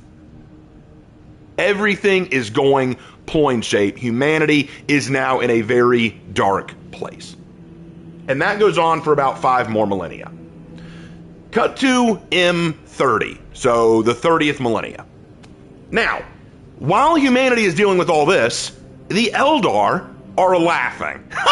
Those silly humans. They'll never be as cool as us. In fact, we're so awesome, guys, let's throw a party. And more parties. And more parties. And more parties. And more parties. Let's get violent at these parties. Let's get crazy at these parties. Let's have sex at these parties. Let's kill and have sex at these parties. The Eldar begin giving themselves over to the baser nature of their kind. And soon they are killing each other, having sex with each other, partying with each other, living the most debased and horrific life you can imagine. And I'm just going to say it what it is, pardon my language, they murder fuck so hard that it actually gives birth to a chaos god. Now, I know what you're thinking. Raven, whoa, time out. Chaos god? What's that? Do you remember how I said that the warp was calm but then got stirred up because of the war in heaven? When you stir up the warp hard enough, with emotions strong enough, those emotions can form entities in the warp. Throughout time, as mankind and Eldar and orcs have been living, 3 powerful chaos gods emerged, and the Eldar just murder fucked a 4th one into existence. The chaos gods are known as Khorne, the god of hate and war, Tzeentch, the god of sorcery, magic, and secrets and knowledge, Nurgle, the god of pestilence, plague, and life, and now Slaanesh, the god of lust, perfection, and debauchery. These 4 chaos gods now rule the warp, and Slaanesh's birth was so powerful, it ripped a hole in the warp. And you're thinking, how do you rip a hole in the warp? Let's go back to my ice lake analogy. Pretend you took a giant rock and threw it at the lake. It will now break open the ice, crashing it open, water spilling everywhere. That's what happened. That giant rock was the murder fucking, and it gave birth to Slaanesh, a very powerful chaos god, and it ripped a permanent hole in the warp, or the ice lake if you will, called the Eye of Terror. The Eldar had quite literally fucked themselves into destruction. Because Slaanesh now has a taste for Eldar souls, and she's going to eat her fill. The Eldar, for a long time, had very powerful souls that could keep them alive for a long period. But now, anytime an Eldar dies, she feeds on their souls. The Eldar's very afterlife is in jeopardy. The Eldar's worlds are quickly destroyed because the Eldar don't know what to do now. What do? Slaanesh is eating our souls. Some of our own kind, known as the Dark Eldar, have fully given themselves over to their hateful, debaucherous lifestyle and are practically worshipping the Chaos Gods, hoping that they'll be nice. And our own gods, the Eldar gods, don't stand a chance against Slaanesh as she is. In fact, she takes the time to kill most of the Eldar gods. The Eldar are forced to move onto what are called craft worlds, massive ships where they can live and basically run in fear and try to find a way to get the betterment of Slaanesh. So the Eldar went from top of the heap to now running for their lives, living a lot like, a good example of what they are. They're like the Quarians from Mass Effect. Tough to be an Eldar. So, now I know what you're thinking. All right, Raven, that sucks for the Eldar. Chaos is really dangerous, and humanity's in a bad spot. What's going on with humanity? Actually, believe it or not, humanity is about to get a really nice boon. See, back on Earth, everything's become like Mad Max. Earth is basically a desolate wasteland now. Humans are fighting amongst each other. Nothing's going well. But then along comes this one man, more than a man. He is immortal, perfect, mighty, wise. He's been there almost since the dawn of man up till now, watching in secret. But now he will emerge and lead mankind into their next great age. All have forgotten his name, but he is simply known as the Emperor of Mankind. The Emperor is not only the most powerful psyker humanity has ever seen, meaning that he has the power to manipulate warp energies to do what he wants. He's also a genius scientist and a master warrior. And he quickly begins rallying together people to his side, and he creates an army. He unites humanity again. He reaches out to the planet Mars, which has been populated by humans who worship technology, and gotten their technology along with his own. And now he is ready to begin the Great Crusade. Now, what is the Great Crusade? The Emperor knows mankind should populate the stars. The galaxy belongs to us. So I will launch a great crusade to not only retake the galaxy, but to reunite all of humanity. All of the lost worlds that were lost during the age of dark technology and the age of strife, I will bring them back together. Humanity will become great once more, and we shall dominate the stars. Wonderful plan. That's great. But how are you going to do that, imps? What are you going to do? Humanity's pretty weak and fragile, and you've got a lot of big bad enemies out there. What are you going to do, man? Don't you worry. The Emperor has a plan. First, the Emperor decides he's going to create for himself 20 special sons. These sons will be made with his genetic makeup. They will be known as the Primarchs. These 20 Primarchs will be like demigods, specially designed humans with the purpose of leading his armies into battle. And from each of their genetic makeup, from each of the 20 Primarchs, he will then create super soldiers, known as the Adeptus Astartes, better known to us as the Space Marines. Each one of the Space Marines carries the genetic code of one of their gene father Primarchs.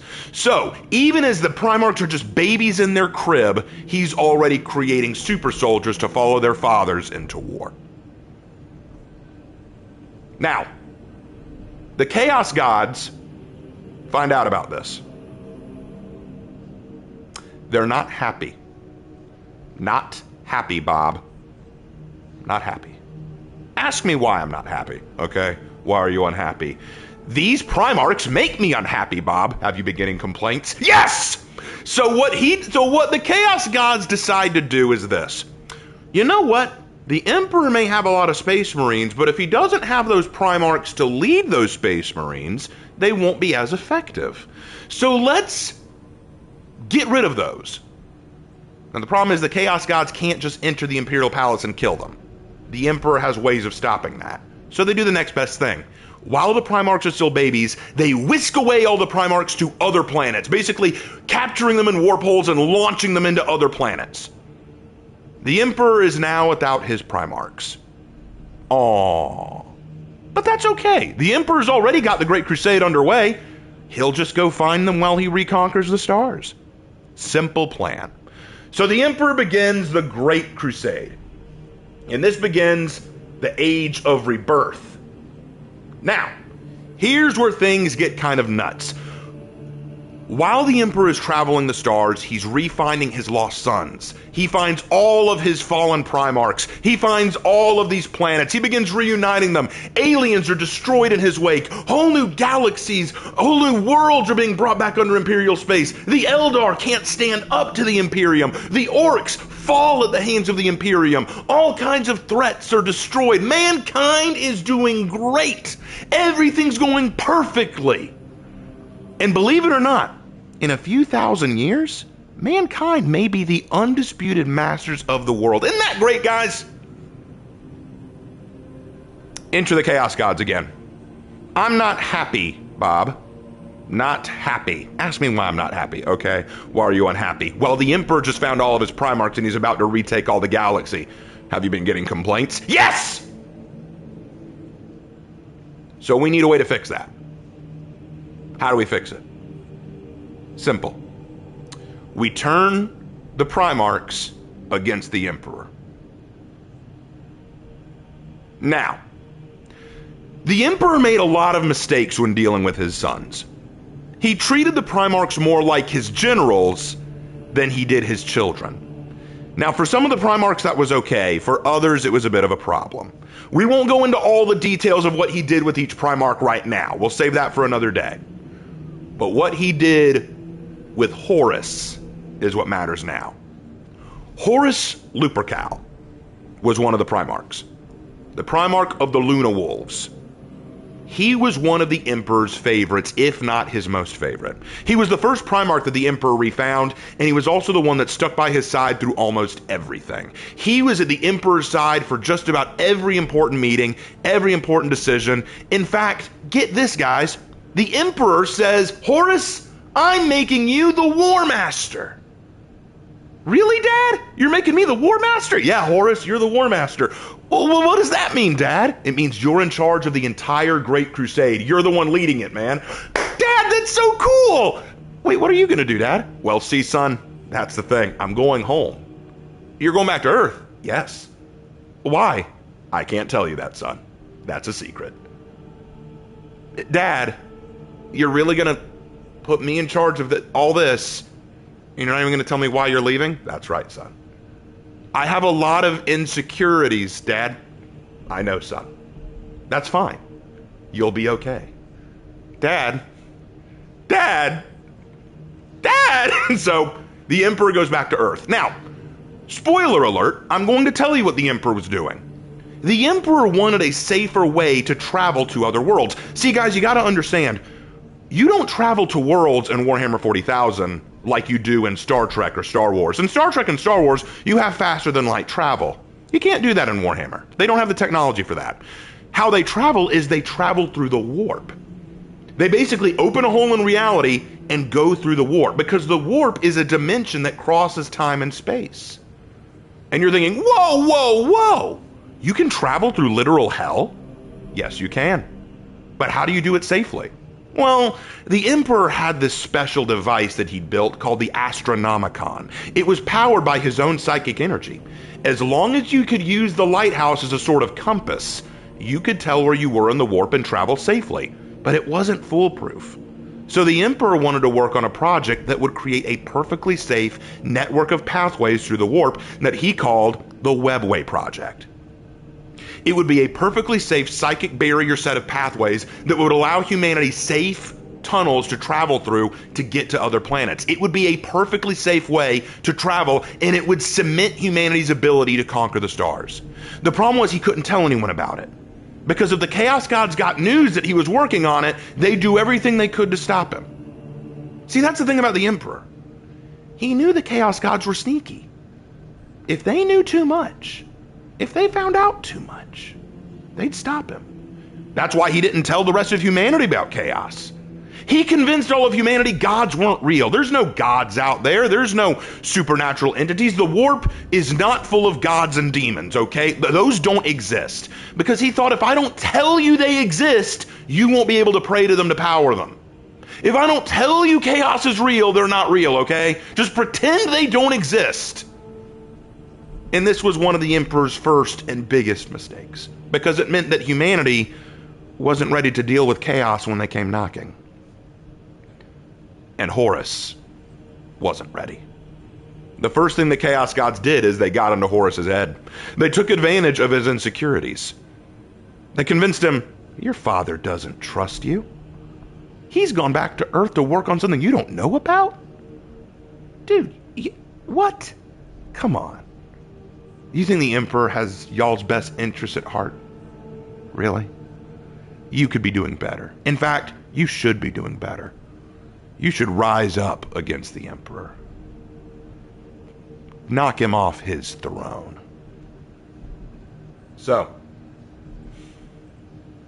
the webway was invented by the Elder. I know, but it wasn't completed, and the Emperor was finishing it off. Please allow me to keep going. Anyway, so Horus decides he's going to launch a traitorous uprising against the Emperor. This became known as the Horus Heresy, and many other Primarchs and their legions followed him. Half of the Primarchs, half of the Space Marines were now turning against the Imperium, and it turned into the largest, most devastating civil war that mankind had ever seen. It not only shook the Imperium, it shook the warp, and chaos finally made itself known. At the end of the Horus Heresy, Horus was killed, destroyed, eradicated, as were a few other Primarchs, including Conrad Kurz, Ferrus Manus, and Sanguinius, the other favorite of the Emperor. The Emperor managed to kill Horus, but in the process was mortally wounded himself. In order to save the Emperor's life, he was placed on the Golden Throne in Terra, a massive throne that would not only keep the Emperor alive on life support, but allow him to continue powering the Astronomicon. And now, for the next millions of years, all the way to the present day in Warhammer 40,000, which would be M42, so 42 million, like the millennia 42,000 years. The Emperor is still on that throne. Basically a corpse, kept alive only in the most stagnant sense. Kept alive to keep powering the Astronomicon. Forced to watch humanity fall from the greatness he once wanted for it. This was known as, if I recall correctly, the Forging. Now, the Primarchs that remained loyal tried their best to rebuild from the destruction, but as they fought wars against their other traitorous Primarchs, fought wars against Xenos that saw the Imperium weakened and decided to take advantage, and fought wars against the newly minted Chaos enemies, gradually, the Primarchs began to either disappear or die. Some forgot they even existed. Mankind fell into absolute depravity. Mankind fell to paranoia and fear. They couldn't trust anything. Horus, who was the greatest of the Primarchs, fell to chaos, to the great enemy. The Xenos, who we once tried to make friends with, turned against us. We can't trust them. Who can we trust? And from all this rose an organization, the Imperial Creed, who became known as the ecclesiarchy. They're basically like the Catholic Church, except the emperor is God. That's where he gets the moniker the God Emperor. They believe in the complete and total worship of the emperor as a god. And you will worship him, or you are a heretic in line with chaos, and you will be killed for it. Now here's the thing. You might think, come on, who would buy into that? You gotta realize mankind just lost everything. On one point, they're top of the heap, and on the next, chaos brought them low. They need something to believe in. They need something to believe in. And from that, humanity has to fall into it. They have to do their best to fall into it now. So the ecclesiarchy for some time is now ruling the Imperium in what became known as the Age of Apostasy. This had to be changed, especially after the rule of Goge Van Dyer, one of the worst ecclesiarchs to ever rule the system. Once he was brought down, they did limit some of the ecclesiarch's power, but still, you better worship the emperor or you're a stinking heretic. This would go on for the next several millennia. All the way up to M41. Now, before we get into M41, you need to understand what's been going on with the rest of the galaxy. Certain things have been happening. For one thing, remember the Necrons? We talked about them a long time ago. They're waking up. They're starting to pop out of their tomb worlds. And they're noticing people on their worlds that they weren't there before. Time to start killing. Another threat appears from out of the edges of the galaxy. These creatures that eat biomass. Eating plants, animals, humans, and any other aliens that get in their way and using it to build their own ships. Known as Tyranids. The orcs, once kind of a, meaningless enemy, are now starting to build massive wogs. And of course, the Chaos Forces and their Space Marines are still attacking from the Eye of Terror constantly. Mankind is in a constant state of war and paranoia. The Space Marines that once followed their Primarchs into battle now do what they must to protect mankind. And mankind must offer up tithes of not only Imperial soldiers to fight these wars, but also Psychers to help manage the warp, which is totally hellish now. It's looking ugly, but I've got bad news. It gets even uglier. In M41, just as we're about to enter M42, something unexpected and terrible happens. The 13th Black Crusade. You see, Horus, before he died, had a very special first Captain Space Marine who served under him named Abaddon. And if any of you think, hey, that sounds similar to Apollyon. Yeah, there's a reason.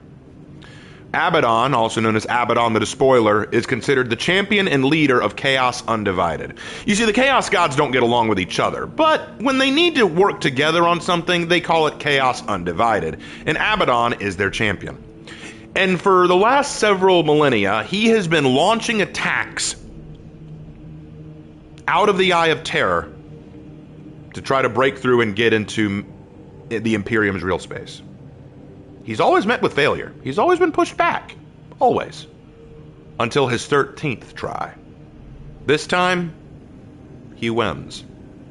He destroys Cadia, the planet that was holding him back. And with the destruction of Cadia,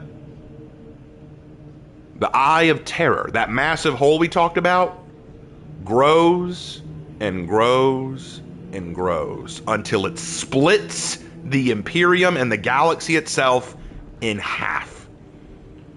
Known as the Cicatrix Maledictum, or sometimes called the Great Rift, the galaxy is now divided in half by a massive warp storm so massive, traveling through it is almost suicidal. Chaos now has the ultimate advantage. This is what's known as the Age of the Dark Imperium. What can be done? How can mankind come back from this? Well, there's a bit of hope. Three things happened that have helped to turn the tide a little. For one thing, Robute Guilliman, one of the Primarchs who was loyal to the Emperor, has woken up. He returned to Terra to help bring back order and stability, and he supplied the Space Marines that are still active with the Primaris Seed. This is basically an upgrade for the Space Marine, making them faster, stronger, and even more durable. Further, he also launched the Indominus Crusade, a crusade to help rally and bring back all of the lost worlds into the Imperium. That's the first thing. The second good thing. With the eruption of the Great Rift, it had an unknown side effect of giving strength back to the Emperor. The Emperor is now stronger, which means that his soul can now do more things, and he has been aiding the different worlds of his Imperium in new and creative ways. And there is a chance he may be able to get off his throne one day. And then finally, the third good thing that happened, on the other side of the Great Rift, on the other side of Terra, known as Imperium Nihilus, where it is dark and dangerous and chaos rules, the first Primarch, Lion L. Johnson, Master of the Dark Angels, has returned. And he has been putting the fight to chaos ever since he got back, working to reunite the Dark Angels and to help bring peace to Imperium Nihilus. That leads us into M42, the current setting of Warhammer 40,000, where everything right now is very much ploin-shaped. So, you now know the very abridged version of Imperial history.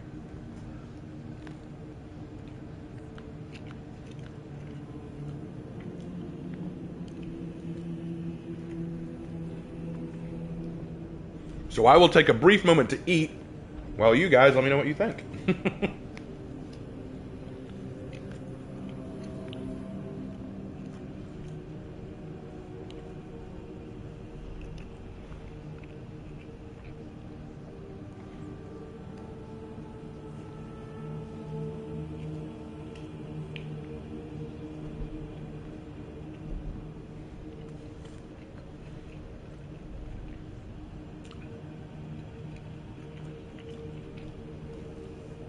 Can you rapid fire recommend some potential names for a country that is a home for elves? Sarandal. That's the first one that comes to mind. Oh crap, wait, I missed all that. Come on, do over. Raven, can you tell him what homebrew means? Homebrew just means that... Here's the thing. So, I didn't mention this in the abridged version because we had so much to go through, but I will say this. After the Horus Heresy, Gilliman became aware that having all the legions, those 20 legions at full strength, was a risk. So he ordered all the legions to break up into smaller chapters of about 1,000 Marines each. Those smaller chapters renamed themselves, and there are some that already exist that we know about. But one of the beautiful things about Warhammer is players and enthusiasts in the hobby can make their own Space Marine chapters. Like, kind of just say, hey, I'm just going to make my own. I can decide what legion they were originally from, who their Primarch was, what they believe, all that kind of stuff. And so you make your own homebrew thing. That's all there is to it. What's that from? I just made it up, bro. You asked for some good elf country names. I just made up Sarandal. Or how about Lothra? That's another one. Will this be on the test? Y'all asked me to go through this. Y'all asked me to. I thought y'all wanted me to do all this.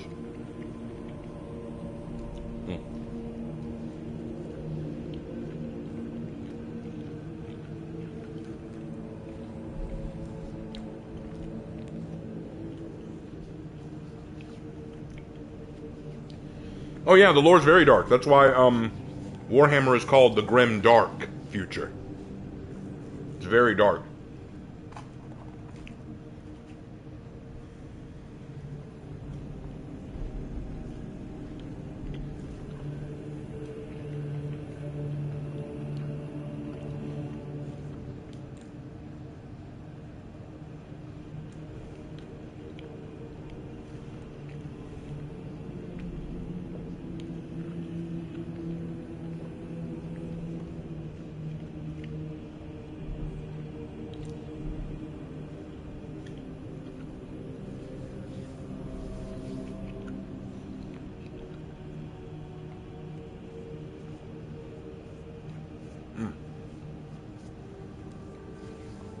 those words mean anything, or are they Kulang? Lothra was a word we created for our elf country and our Ravenlord lore.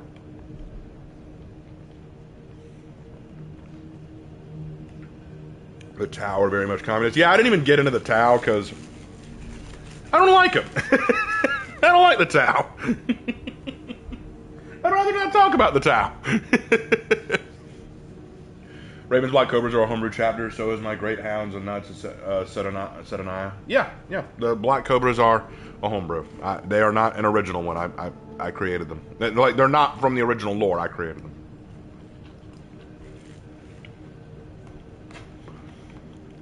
Glad I can finally eat.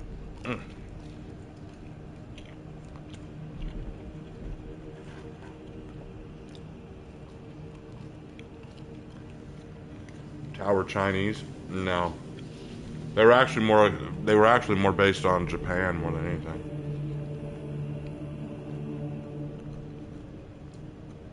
Ever watched the Astartes series? Yeah, I saw some of that.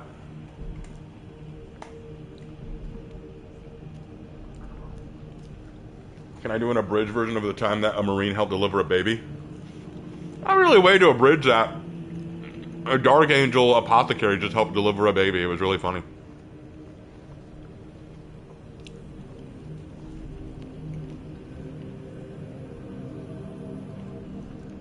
Oh, that's cool. I didn't know that, Death. Do I think Thrawn will make a good TTRPG? I mean, you could try.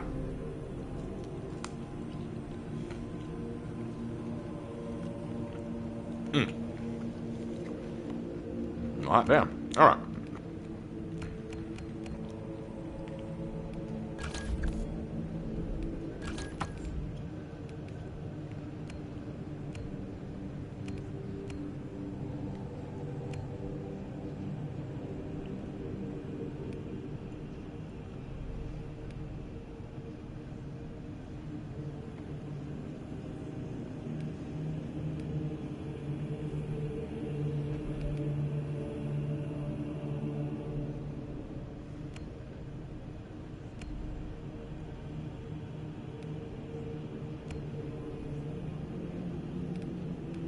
Just looking at some of these.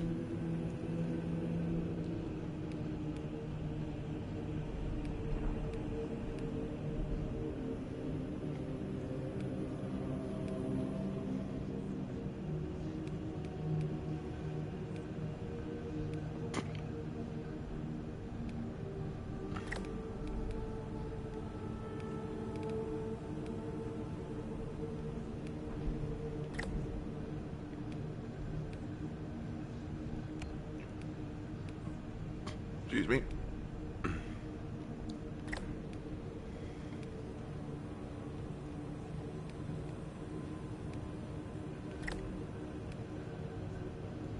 Yeah, sorry I went off on all that.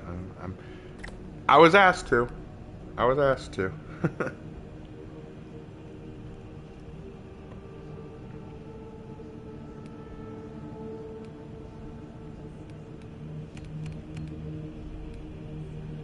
All right. Phew. Well, I'm sure I bored some of y'all to tears.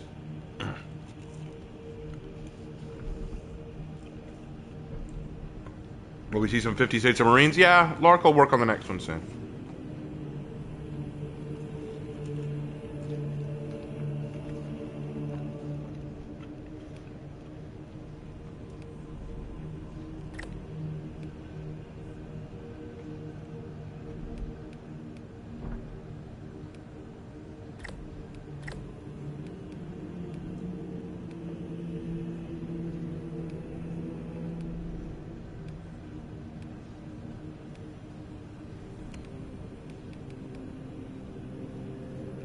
Does Lark have his own homebrew chapter? I know he has a Chaos warband.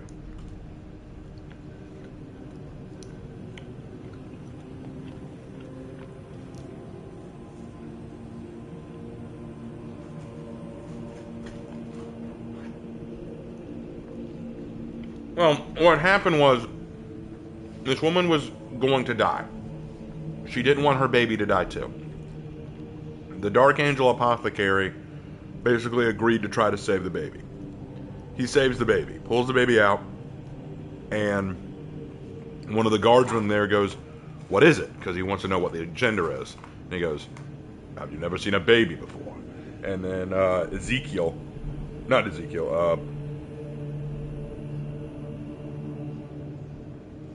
Ezekiel, I think. But anyway, he goes, "I think he means what gender is the child?" And he goes, "Oh, you tell me." And like, cause he doesn't want to check. It's a very awkward thing for him.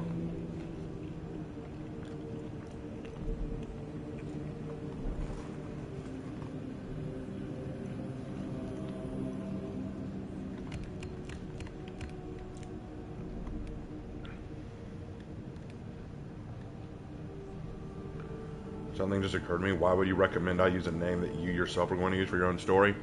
Jackson, what you asked was very spur of the moment. Can you rapid fire recommend some potential names for a country that is home to elves? I don't just give names that easy. I spend a long time thinking on names. I try to come up with things very carefully. I try to carefully craft names of places and people and things. Asking me to rapid fire name some stuff, what else am I going to do but draw on stuff I already know? You asked me to spitfire some stuff, okay? I gave you one option that just came to my head that sounded cool, and one that I've used before, because those are ones that came to me, and you asked me to be quick on the draw. If you want me to give you a more thought out answer, then I need to think on it, but you said rapid fire suggest. So I did.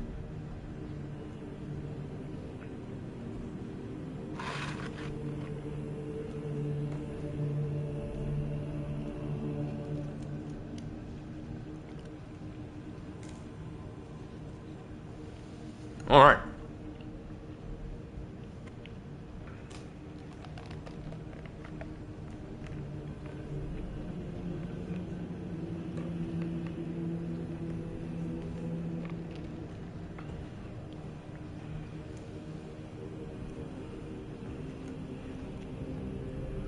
All right. I've eaten. So, checking the time. Oh, it's almost 10:30. We don't have a lot of time.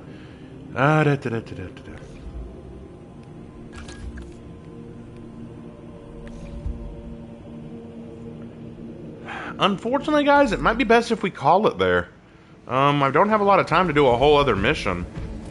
So we'll just call it there, and we'll play again some other time. Lark might be able to stream tomorrow. I was talking to him about that. We'll see. But anyway, all right.